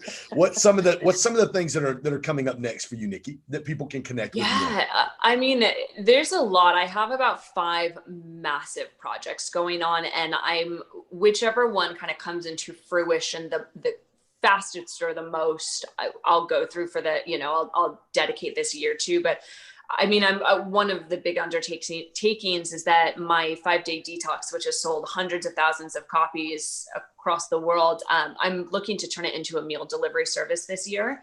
And I feel like more than ever, people need that. So that's one. I have a third book that I'm trying to find a publisher for, and that's another big undertaking. My app, which also, I mean, that went #1 in 6 countries. It's time for a little zhuzh. And so I'm doing a lot of work to make that just an amazing app, like monthly challenges, all of that. So I'll say those are the 3 like massive things that this year, if I can do one of them, I will like thank my blessings. Awesome. Well, you guys connect with Nikki again. Nikki, I'll say the same thing I said to DJ just a minute ago. Your authenticity, literally just it. I told Brandon Dawson, I had Brandon on my podcast last week. Brandon is, the VP or president of Cardone Ventures with Grant. I've known Brandon now since October. And I told him, I said, the one thing I love about Brandon, had a lot of one-on-one conversations. The one thing you can't fake as an individual is authenticity. And dude, when you get around people who are authentic, dude, it draws people to you. And that's the one thing outside of not sharing your guacamole, that's the one thing I really do like about you. I'll send you some. I know you will. Hey, Nikki, no, I'm coming. I'll be in Miami whenever we open things back up. So we're waiting on boot camp, and I was on the phone with Jared a couple days ago. Just a quick side note on that. I've actually traveled quite a bit. Traveling is pretty safe right now. It's like people have this fallacy belief that it's not. It is. The airports, they are so ridiculously friendly. Everything is super safe. Like right now the world is going through a mass amount of fear. And if I try to do my part to showcase traveling, and like, it's not a scary place. It's a very, very safe place, and hotels and the tourism, they need your business. Yes, they do. Yeah. And I traveled a ton for business, working with my coaching clients around the country as well. What would be one thing, you just talked about fear again, what would be one thing you would say to our audience that we could do specifically to kind of squelch the fear when it comes to travel and COVID? What would be one thing that you would say to them? I mean, just know that if you're wearing your mask and washing your hands, you're fine. The thing that with COVID is it is starting to turn into a little bit more of a lesser aggressive thing. It's mutating. So it's becoming more like a flu. And so just understand, like, and I talked about this in my post yesterday, taking care of your health is literally the most important thing you can do for this, for COVID, for literally anything else. And so, yeah, it would just be, sorry about that. Go ahead, Nick. Can you hear me? Yes, we got you. Okay, great. It said my microphone was muted, but yeah, I mean, taking care of your health is literally the most important thing that you can do, because the more healthy your body is and your mind, the less likely you are to get sick. This has been scientifically proven. It's not me saying some woo-woo thing here. We know that a healthy immune system fights viral and bacteria infections, and then it also makes it so you don't get symptoms quite as bad. But I would say that, and then just know that, like, the more that someone watches the news, the worse your mindset's going to be about it. So stay grounded in like what you're doing, who you're surrounding yourself with, and remember that, like, we're all in this together, and hotels especially are super safe because they're cleaning everything. They need your business, and we have to pick the world back up, and it's like we all have to do our individual part for it. Love it, Nikki. Thank you so much for spending time with us today. You're welcome. Great to be here. I appreciate you, girl. Hey, listen, we've got up next Edward Bailey, a dear friend of mine. Edward has been featured in 2 of the top 40 under 40 magazines in Atlanta for top business leaders and entrepreneurs. Edward runs a organization called No Longer Bound in the Atlanta area. Edward, it is a faith-based drug and alcohol rehab center, long-term rehab center. Edward, how you doing, my friend? What up, man? How are you doing? Look at you at Mr. Podcast Studio. Let's Come go. on, baby. Let's go. So Edward and I go way back. Far back. Dude, you've got gray hair, man. I missed you when you were a teenager, when I actually had hair, and you actually didn't have any gray. Don't make me turn off the HD on this camera. Come on, baby. Hey, tell everybody, tell our audience a little bit about No Longer Bound, about Edward Bailey. I know you just got back from Key West with your family, beautiful family. Had a blast. Tell us a little bit about what you got going on, my friend. Yeah, I have to second what Nikki said about travel. I just got back and it was hard to come back. So, man, that was a complete blast. We had a good time. But yeah, so I lead No Longer Bound. It's a men's addiction treatment center, nolongerbound.com. You can check it out. And I've been doing that. Gosh, I've been here for 16 years, been leading it for 6 years. And just now starting to kind of do my own thing and been able to kind of build the organization to a point to where now I can start to share kind of the best things that we learned along the way and that I learned as a leader. So if you want me to, I'll just dive in if that's good with you. Kind of got, jump, man. Hopefully I've got some value to add. Here's what I was thinking about. What I wanted to share with everybody was I want to kind of tell you really about vision, creating a vision that matters. Specifically want to talk about like when a vision became important to me, how I think it's going to help you, like what a vision is. And then a couple, maybe 3 components that is the way that you can take a vision and apply it to your life, your personal vision, or your business, or whatever it is that you lead, especially if you're trying to lead and you're not in charge, and how a vision can play in for that. So real quick, again, Edward Bailey, stay connected with me at edwardbailey.org. And I'll tell you when a vision became important for me in my life. So first time it became important was 2004. I was a strung out meth addict about to die. Last guy that I got high with died a year later. And to say I didn't have any vision for my life would be an epic understatement. So I get to this place called No Longer Bound, which is the place where I'm still sitting today. So that's a wild journey from the bottom for sure. But I get here and I am just at the bottom of my life, just strung out in really, really bad shape. And so I get here and I remember sitting in the dining room and I had a piece of paper in front of me. They were trying to start my recovery journey. And they gave me this question and told me to answer. And I still think it applies to all of you listening today. So check this out. The question is, what is your picture of the good life? What is your picture of the good life? And maybe that's easy for you and you spent time on that. But for me, I didn't have any idea about a good life. Nothing had ever worked out. And so for me, stopping to use my dream muscle was something that was brand new to me. And at that time, I wrote a really big vision. I didn't know that's what they were saying. They're really saying is, what is the vision for your life? And I remember writing these things down. Well, I want to be trusted. I want to be a husband, and I want to be a father. And for a 24-year-old strung out meth addict, that vision was massive, and it came true. So what I had to then be willing to do was whatever it took to get there, which meant being willing to walk through insane amounts of pain, discomfort, fear, shame, and everything else that was driving my addiction. So that was the first time when a vision became a big part of my life. And so that family that I went to Key West with was my wife of 16 years, and we left our little girls at home, 6 and 3. And so I live out that vision every single day, which means I had to create a new vision, because once you arrive at your vision, that's not a good place to be. All right. Because it's all about the process. It's all about the process and not the end product. So first time I was asked that was, what is the picture of a good life? That's when it became important for me in my life. And I drove everything towards that. And so today I have a new vision, and I really use it to, number one, lead the organization that I'm here and that I'm a part of. And then number two, now it is to take everything, because we turned this organization around and built it to a $5 million nonprofit with 80 employees. And I'm standing on a stage doing a TED talk. And I'm like, this is crazy. So to get from 24-year-old strung out meth addict to there, the lessons that we learned were so powerful. So now my vision is to take what we've learned and share it to people outside of No Longer Bound, and specifically outside of recovery, because the things that are changing these men's lives, they're changing their lives, is stuff that all of us need, because they're just dealing with a human condition. Addiction is just an exaggerated human condition that we all deal with. And so I've been for years thinking everything that they get here, it's not fair. They're almost lucky for having gone through their addiction, because who of us get to stop our life for an entire year and dig deep into the depths of our soul and uncover every stone or every hidden place? Like, no, we're too busy having to have our life. And so most people don't get to do this. And so it's fun now to be able to set that vision outside of recovery and outside of No Longer Bound. So let me tell you a little bit real quick about what a vision is. A vision is nothing more than an end point to navigate to. All right. So I want you to think about it like this.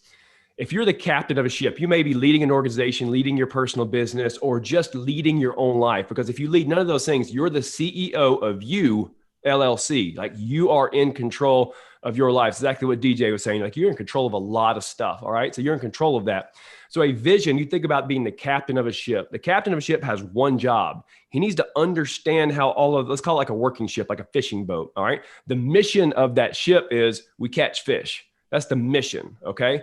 The vision of that ship is where do you go to catch those fish? It is that horizon that you navigate towards. All right. So a vision is an endpoint out on the horizon that you navigate the ship of your life towards. And here's why that's important. Think about you being the captain of that ship or the captain of your life. You ever heard that thing where it's like, do we have the right people on the bus and the right people in the right seats on the bus? Well, to know if you're on the right bus or ship in this analogy, you've got to know where it's going. And so for me, it's important from a clarity perspective to say, if you want to go here to where we're pointing the ship towards, this is the ship you want to be on. Then it's on us to organizationally structure if you're on the right seat or not, right? So it helps motivate the right people to get on board with you based on where you're navigating that ship towards. Here's where else becomes really important. 2020 is like a walking, living meme. I mean, this year is just like kicked everybody in the freaking teeth, man. Like, so to say that we're not all going through tough times will just be like obnoxiously understated. A vision helps you know, like if I'm looking at, all right, I am at point A, I'm going to point B. It helps you know how to navigate the things in between. All right. Here comes this storm like 2020. Do I go right through the middle of it, or do I take a left and avoid it? Do I continue to do it and stay on this course, or do I need to adjust my course? All right. The other thing it helps you do is it gives you clarity in how to make decisions. All right. If I am navigating the ship, my job is to be the captain. I know I've got one job. I need to point this thing towards where it's going, communicate to my team. Here's why that matters. Here's a purposeful mission. Here's a purposeful mission. Because if I say the point of the ship is I'm going to go get rich, I mean, so what? Like, have a vision that has purpose. And if you get wealthy along the way, cool. All right. But make it a vision that is based on significance and not success. Significance and not success. And so it helps me to tell people, here's where this ship is going. And it helps me have clarity in my decision making. All right. So now I know everything that comes at you is an opportunity. Hey, you should start a business with me. Hey, you should add this line to your business. Hey, you should start this. You should start that. You should pivot here. And some of them are incredible opportunities. And so it gives you this test to go, does that opportunity get me closer to my vision, or does it distract me from my vision? And so again, vision, really simply a point to navigate towards, helps you know what to do with the storms in your life, the tough times in your life. It also gives you a clarifying test to make decisions around. All right. And a good vision should scare you. All right. A good vision should scare you. And if it doesn't scare you, it's just a goal. Okay. And if you can accomplish it this year, it's a goal. If you can accomplish it next year, it is a goal. So you've got vision is horizon. It is something, think about when you're moving your ship. When you keep moving towards the horizon, you don't get there. Okay. That horizon moves with you. It is just a point that you're navigating towards. All right. So it needs to be down the road, downfield, way off, so big. One of my mentors, because I'm big on mentors, like Nikki was saying, I've always had mentors in my life. When I walk into my mentor's office and it says, set out a vision so big that if God doesn't show up, it's just going to fail. Like, set a goal and a vision so big that if God doesn't show up, it's destined to fail. So that's a big vision. And then what you do is then you set goals along the way. A vision is out past your goals. All right. So a good vision should scare you. It should bring clarity in your decisions. It should motivate the right people into your life, but set something that terrifies you. And if it doesn't terrify you, it's not big enough. All right. So let me drop a few components in that I think will kind of practically help us get there. Number one is to do the inner work. All right. So think about this. Here's what keeps most people from their vision not happening, because everybody can set a vision. Check this. Homeless people have visions. All right. You want to stop and ask every one of those people, like, there's incredible people that are living out on the streets that have a dream for their life. They have a dream for their life. And so what is the difference? We all have a vision. What is the difference between someone who has a vision that they're going to accomplish and someone that's just hallucinating? Because a vision without action is just hallucination, right? So we have in us a couple things that keep our vision from happening. Number one, I think we should set a purposeful vision in our life. All right. Something that makes you so hungry that you will wake up and grind for and murder everything in your way. And to me, I have to set something that is outside of myself, something that has more purpose than just me. Okay. So one, I set that vision around something that matters, where at the end of the day, I've never seen a hearse pulling a U-Haul. I'm not taking any freaking money or houses with me anyway. So it's cool if I get those. I'm down for that. Hello. But I need it to be about something that actually matters and that's significant, right? So what keeps those things inside? Two things. All right. You've got the the inner work, the core beliefs, all right, the inside work. All right. And then you've got the physical, the mentality stuff. All right. I call it like a pain barrier. All right. So first of all, you got to do the inner work. And to get a vision out and to get into reality, you've got to get past the inner work, the core beliefs, because our beliefs drive our behaviors. What I mean is, if you believe you're a failure, you're going to behave like a failure. If you believe you can't do it and you believe you're not good enough, you will act that out in your behaviors, even though you don't want to. Beliefs drive behaviors. And so first we got to do that inner work, that deep, deep work that most people will never stop and do. The men on our program, they fortunately had addiction that made them stop and do it, because when all of life is not working out, eventually you got to look around and go, all right, this isn't working out, right? So you've got to get past the core beliefs first. And then the next thing is that physical pain barrier. It is our mentality. You got to get past your mind. What do I mean by that? Well, first let me do the inner work and then we'll come to the mentality second. So the inner work is those core beliefs.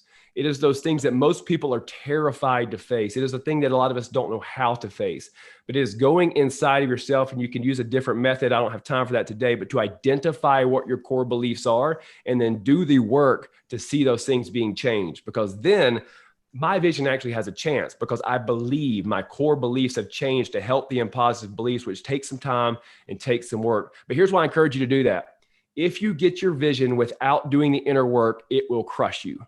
Okay. Because if your vision is so big that it's scary, when it gets there, leadership on that level and success on that level it will crush you. And if you want to know what is inside of a bottle and it doesn't have a label on it, what do? You squeeze it. Like squeezing a bottle reveals what's inside. We are identified. And so if you get what you dream about, it will squeeze you in ways you couldn't have imagined. And so you want to make sure that what is inside of you is good when it comes out, that you're prepared for that pressure. And so you might not be anywhere close to your vision yet, but enjoy the beauty of being built in secret. There was a lot of years before we were building this organization. It was just me walking in the woods, praying, talking, meditating, digging into myself and going, what do I do with all these dreams? And today I understand that I was being forged in private, forged in secret. So don't rush that time to be built in secret so that you're prepared for that pressure. Okay. So that's what I mean on the inner work. The other one is the mentality. All right. Our mentality, I'm not going to spend a lot of time on this because you guys all have, but our bodies will betray us. Know that your body will betray you. What do I mean by that? Your mind is wired as a human being to want safety and comfort, safety and comfort, safety and comfort. So if you gave your body every single thing it would want, you would be morbidly obese, okay? And you would never take any risk, because that is what our body wants. It wants all of the things that are bad for us. And so you have to learn how to put yourself in micro stressors to make yourself uncomfortable. So that's when you get in that good stuff of your morning routine. I'm up at 4:00 every single morning. I grind. All right, 4:00. I'm going to take a cold shower every single day like Wim Hof, because I want my body to be so used to not having what it wants. I'm not going to give you comfort, because it's time to step on that stage and do that TED Talk. My body wants to shut down and wants to be safe and it wants to run from risk. When it's time to sign that big deal and take a risk that other people won't, I train my body to be ready for that. Okay. So that's mindset. It's your morning routine. It's exposing yourself to micro stressors. And the last one is just make it others focused. So do the inner work, make your body a vehicle to your vision. All right. Build your body as a vehicle to arrive at your vision in. And then number three is be others focused. Don't end up lonely in a Mercedes. All right. Don't be a lonely person that nobody wants to be with because you sacrificed everything that actually mattered to get past them and step on them to get something. Build a vision inside yourself that has purpose and significance, and do that by making it others focused. Love it. That's what I got, man. Edward, you said something just a minute ago. I want to ask you a question about. Yep. You said, well, number one, dude, I love you, bro. I'm so proud of you, man. I can't even begin to tell you how. I've known this cat since he was 16 years old, 15 or 16 years old. It's been a minute, and to watch him has been phenomenal. To watch his journey and in what God's done in his life. You said when you write the vision down, it should scare you.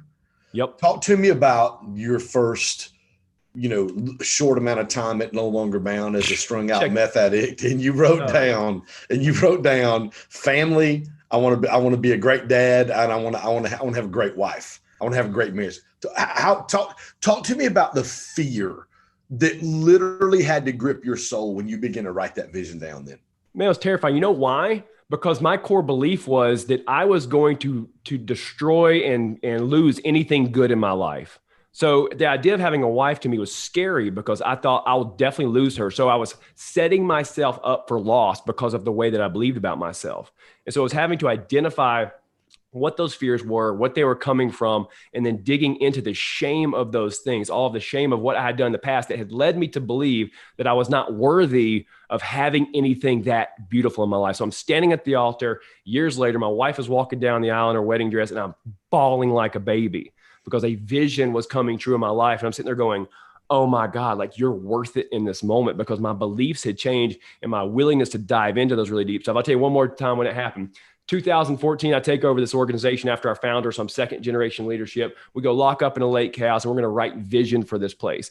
Man, we write this vision and we start to fill up dry erase boards. And I'm a 34-year-old kid with I've been behind the curtain to say the least. I've been built in secret, but never stepped down the stage. And we start dreaming so big. It's millions of dollars of dreams, and it's life's, it's just national, and this is massive. So we kept on referencing one of my mentors. I've got a few of them. Frank Blake, the former CEO of Home Depot, Cheryl Batchelor, the former CEO of Popeyes, and one other guy, Eddie Staub, who runs a place called Eagle Ranch. He's a nonprofit guy. So I'm thinking about Eddie Staub's place, and his place is called Eagle Ranch. We kept on referencing Eagle Ranch throughout a couple of days. So at the end of it, we look above the mantle of this lake house, and we're like, there's a painting of an eagle right there. We're like, all right, I think that an eagle is going to be the symbol of our vision. So we say that. The last day we're out swimming in the water, North Georgia, and I'm sitting there going, I've got to go and stand in front of people and say, we're going to make this happen. This will be a reality. This vision will come out of the ground. And I'm sitting there floating in the water in North Georgia. About that time, a big eagle flies over our head and lands in the tree behind us. A bald eagle. I've never seen one in person. I've surely never seen one in North Georgia. But in that moment, I understood that it is for freedom. That's what it says behind my head. The eagle is the bird of freedom, and we were going to set people free. So my point is, you might not see a physical eagle, but you find your eagle in your life, because when an eagle appears to someone, it puts them on notice that great things are about to happen. So you set a vision that is bigger than you, that is others focused, and is so far downfield that it terrifies you. And then you look for something you latch onto and go, we mean business right here. This is actually going to happen. Because when you believe it, Ken, what happened in that moment was I realized that it was going to happen and it was going to be real. And when someone believes that, if you believe it, your beliefs drive your behavior. So it was going to happen because we believed it was going to happen.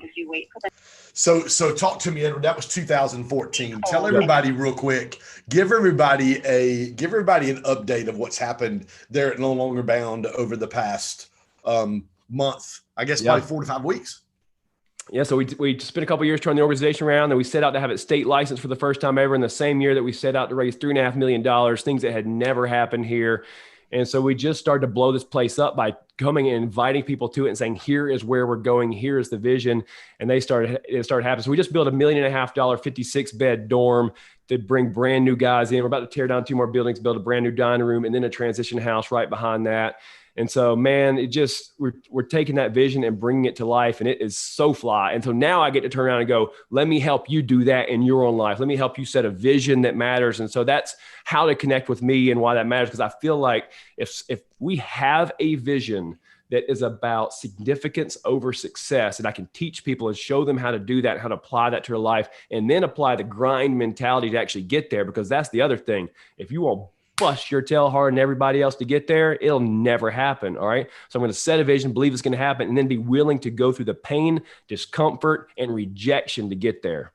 Got to pay the price, my friend. Got to pay the price, baby. Bro, I love you. I can't begin to describe how proud of you I am in watching your journey, your family, your children, your girls. Our conversations that you and I get to have at First Watch over Keltonic, which I had another one last week just because of you. Dude. Come on, baby. Super proud of you. Edward, thanks, man. Real quick, website is in the chat. Obviously, it'll be on the YouTube channel, in the comments, as well as the Facebook channel, edwardbailey.org. Edward sent me, I guess, is everything live that you sent me a couple weeks ago and kind of showed me? Okay. Yep. Yeah, a couple weeks ago, he sent me a text and goes, "Hey, man, this is kind of top secret. Don't tell anybody." He wanted me to kind of look at his coaching platform. Guys, listen, he's crushing it. This guy is legit. He is the real deal. And he mentioned, 3 or 4 CEOs of Home Depot, CEO of Popeyes, Eddie Staub at Eagle Ranch really in my neck of the woods over in Hall County, have been there, a stalwart in the nonprofit world in the state of Georgia for probably 25 or 30 years. Known Eddie for a long time. Phenomenal guys. Edward, thank you, my friend, for taking time today, talking about vision, really painting a picture of what vision looks like, what it takes to be able to accomplish it. And you, my friend, are a walking example. You're a walking billboard of what it takes for vision to come to pass. Freedom for good, man. I love you, man. Tell your wife, tell Jan and the girls we said hello. All right. Appreciate you guys. Love you, buddy. You're more than welcome. Hey, guys, our next and final guest today is Brian Breach. Brian is a TED Talk speaker, as is Edward. As a matter of fact, there was his picture. Brian is also known as the Viral Guy. He's been featured on NBC, MSNBC, Fox, Yahoo, Inside Edition, and ABC News. Brian, how you doing, my friend? Hey, what's going on? It was actually amazing what Edward said regarding the TED Talk, because what he was talking about, that specific fear that you feel and you have to fight through that fear, is what I felt. When I did that TED Talk, my mind was sharp as can be, but my body was deteriorating in my head, but nobody can see it. And once that TED Talk hit, it just created so many opportunities for me. And you just have to go into things with the knowledge that if you're fearful, you have to do it anyway. Everything that I've done that has got me any opportunity in this world, at least in the last 2 years, I felt sick to my stomach about doing. If I don't feel like I'm about to throw up, it's not worth doing, because those things you're about to throw up on will get you to the other side and will get you more opportunities. Trust me. I love it. Brian, tell everybody a little bit about, I know I gave your spiel bio from Instagram, but tell everybody a little about who you are, where you're from, and really what you've got going on in your life right now, man.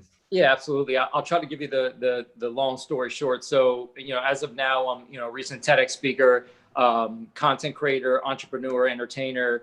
I do a bunch of stuff. It was the combination of that TED Talk and something I shot that went viral in the last couple of years prior to doing music, which was this huge explosion for me. But, to bring it further back, and what got me inside the independent mindset of an entrepreneur is, when I was a kid, I was born, how I like to explain to a very busy dad and a very abusive mom. My mom was arrested on interstate trafficking charges when I was a kid. She contracted HIV when I was 8 years old. She passed away when I was 13. And the guy that she was dating at the time, we finally moved down to Florida. He was killed in some kind of deal as well. When my dad got custody, dead broke, he was sleeping on the floor. At that time, I already developed like a taste for money. So I was always in school trying to sell paper airplanes and sell chrome caps from people's cars. And I mean, literally anything I could do. I used to play the game flips and things like that. So I had jobs all throughout high school. My dad had a really bad back surgery and they almost killed him with a staph infection. So I was on my own a lot. I worked 9 to 5s all the way up until I was 28 years old. And in 2006, unfortunately, I was arrested on a couple things that happened during that time. And those arrests in 2006, actually, they didn't get me fired in 2008, but they didn't allow me to get any more 9 to 5s after that. They wouldn't even hire me within the company that I was working at the time in a different department. So in 2008, I was literally thrown to the wolves and forced to go out on my own and be an entrepreneur. So your independent mindset has to sharpen up real quick. Now, you don't have to go through these crazy situations to get yourself in the independent mindset of an entrepreneur. You just have to understand that you got to get out the condition of working 9 to 5s. Now, 9 to 5s are amazing. They're going to get you experience. They're going to get you everything you want. But I'm sure everybody in the chat room right now is an entrepreneur. And when you're working from home, like I do, I have an office upstairs, you're going to have distraction after distraction. And to this day, I still have distraction after distraction. I have TVs here. I got computers. I got a new cat that wants to play every 5 seconds, so even to this day, I have to continuously, remind myself and write, on my vision board and my whiteboards and everything. I have 7 whiteboards in my room. So the minute I wake up, boom, do this. You got to do this. Stop watching it. Boom, boom, boom. And it's just consistent. But you got to get yourself out of that mindset of that 9 to 5 thing. You got to wake up and know, and you got to get that hunger inside of you that if you don't work today, you're going to die. You're going to be homeless within 3 months if you don't get your butt up and work. Don't watch that extra Netflix show for that 20 minutes, because in that 20 minutes, you could have made $200, $300. So that's pretty much the gist of everything that went on. And then I did my TED Talk. I shot something during Christmas a year and a half or 2 years ago that went super viral.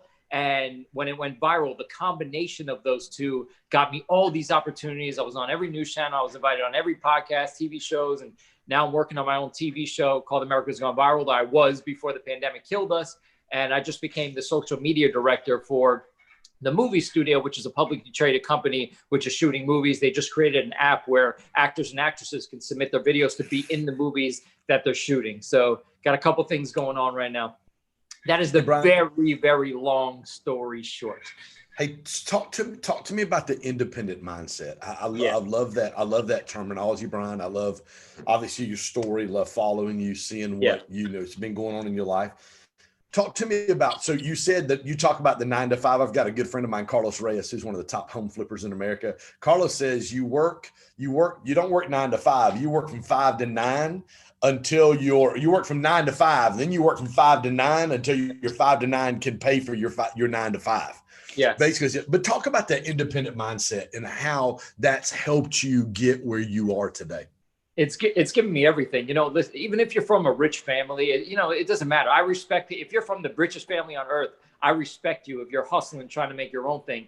I came from, my dad was doing all right when I was younger, but I came from an environment where I didn't feel like I had a lot of help and nobody was around. So coming up and you're always by yourself and you find different ways to hustle, like playing, flips after school and throwing a coin against the wall. And whoever got closest to the wall made the money, and selling paper airplanes. I was literally in 5th, 6th, 7th grade making beaded jewelry. People looked at me like I was crazy. Meanwhile, I'm bringing home 10, 15 bucks a day. And when you're making 10, 15 bucks a day, when you're 11 years old, you're a millionaire. You're a baller, baby. Yeah. So I got myself inside the independent mindset very soon. But when I started becoming an entrepreneur, there were times that I noticed. And again, like Edward was saying, you learn even as you get older. Even to this day, I'm in my late 30s and I'm still learning to this day, and I'm still figuring out things about myself and how to do things differently. But when you're an entrepreneur, you literally can't play around. You have to depend, like your life. Your life is dependent on making money. And if it isn't, you're out of luck. And now if you have a boss, correct? You have a boss telling you what to do every day. It's comforting. It's easy. It gives you a structure. When you don't have a boss telling you what to do every day, your structure kind of falls apart. You have to structure it yourself. Now, I have a good friend. I love him to death. He's the hardest worker that I've ever met. He could probably out 9 to 5 me any day of the week. But he was given a position of more authority where he was able to set his own appointments, go out and do scheduling. And, I knew his boss, and his boss would call me like, yo, what is he doing?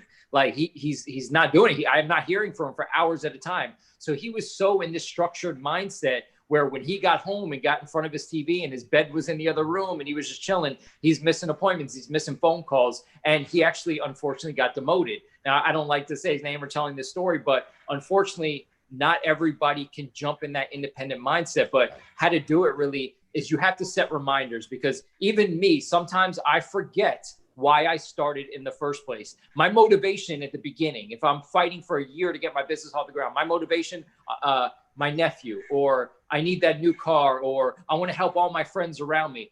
When you're 6 months in, 7 months in, your brain starts focusing on other things. And sometimes you forget, oh, my nephew. Oh, because I wanted that car. Oh, you got to write this stuff down. You got to have my entire house right now. If you look, or you can't see behind me and on this wall, every single thing on my wall, kind of what Edward was saying, has to do with motivating me. I don't surround myself with anything that demotivates me. I don't watch movies like, rom-coms that don't motivate me. I only watch movies that have to do with stocks, Wall Street, hustling, pursuit of happiness, making money, because nothing else is going to motivate me. On this wall, I have a wall that says think. It's major figures from Time to get me motivated. I got Einstein on the wall. I got Tesla on the wall. I even got Meyer Lansky from The Mob, because he built something. He may have been a criminal, but he built something. So when I see these figures every day, even these posters behind me, even though some of them are gangster posters, you got Black Mass, City of God. They're movies about people starting from nothing and rising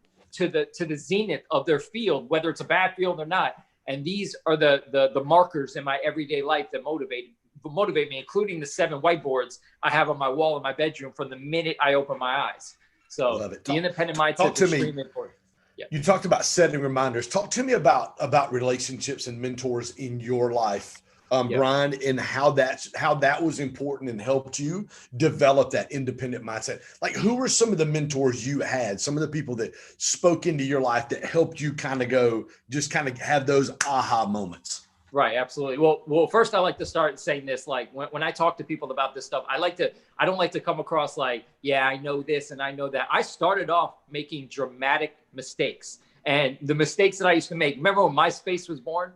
Yes. So MySpace was born. I remember when MySpace was born. When you use a social media platform like Instagram and MySpace and Facebook, they should be used. You know, you can meet girls, you can do stuff, but they should be used for the proper things, like making $1 million connections. And so when I first saw MySpace, my friend Alex, he had this big screen with MySpace. I just saw all these girls on his friend list, and I was like, what is this? Who are these girls?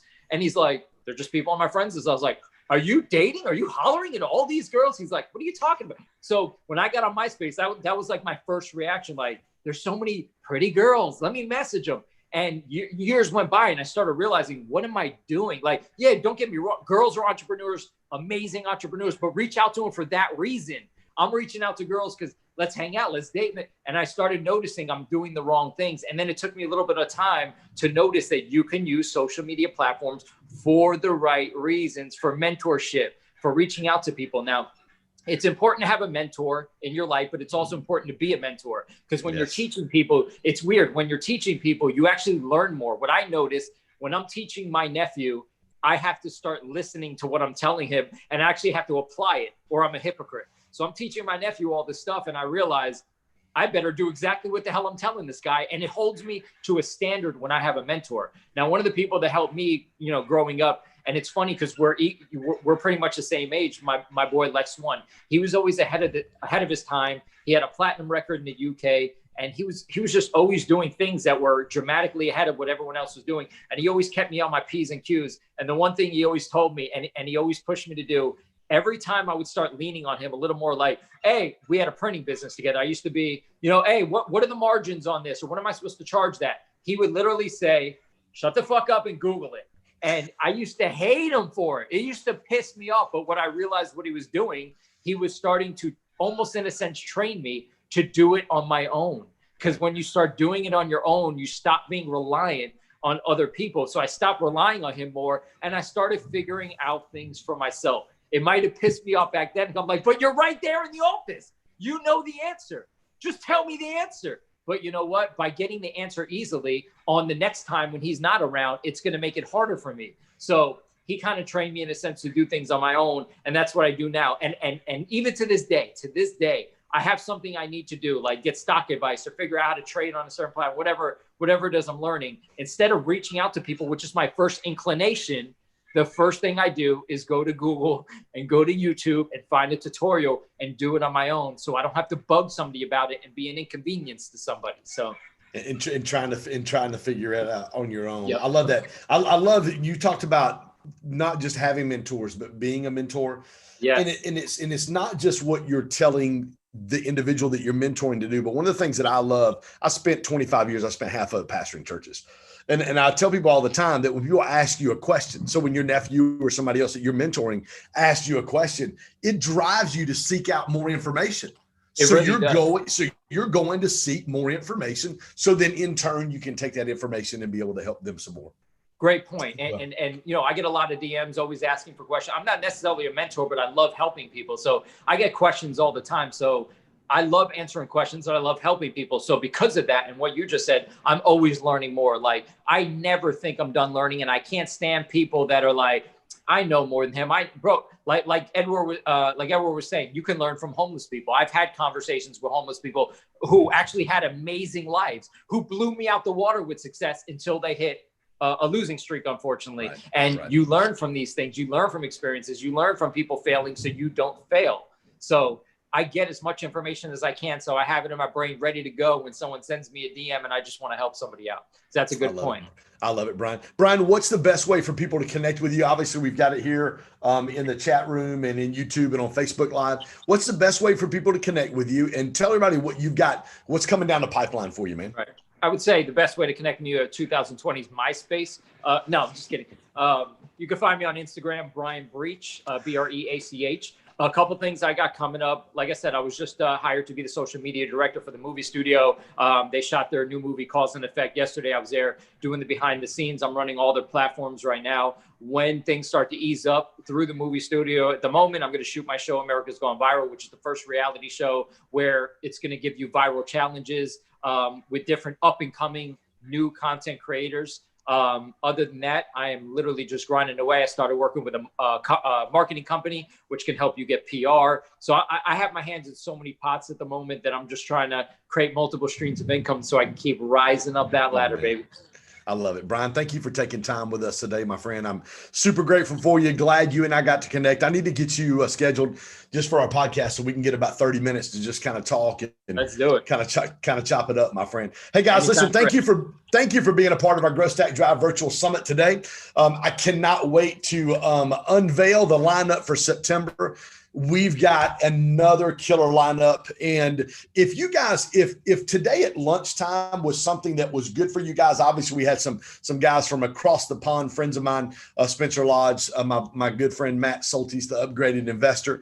So that's why we kind of moved the time today. If you guys like the time at noon Eastern, kind of as a lunch and learn versus our normal time at 6 p.m. Eastern, I'd love to hear from you guys and get some feedback for you. If this works, Karen Carey, I see you right there. Yeah, lunchtime is great. And we're going to promote this more because we switched the time a little late. What we'll do in September is we're going to shoot for the same exact time.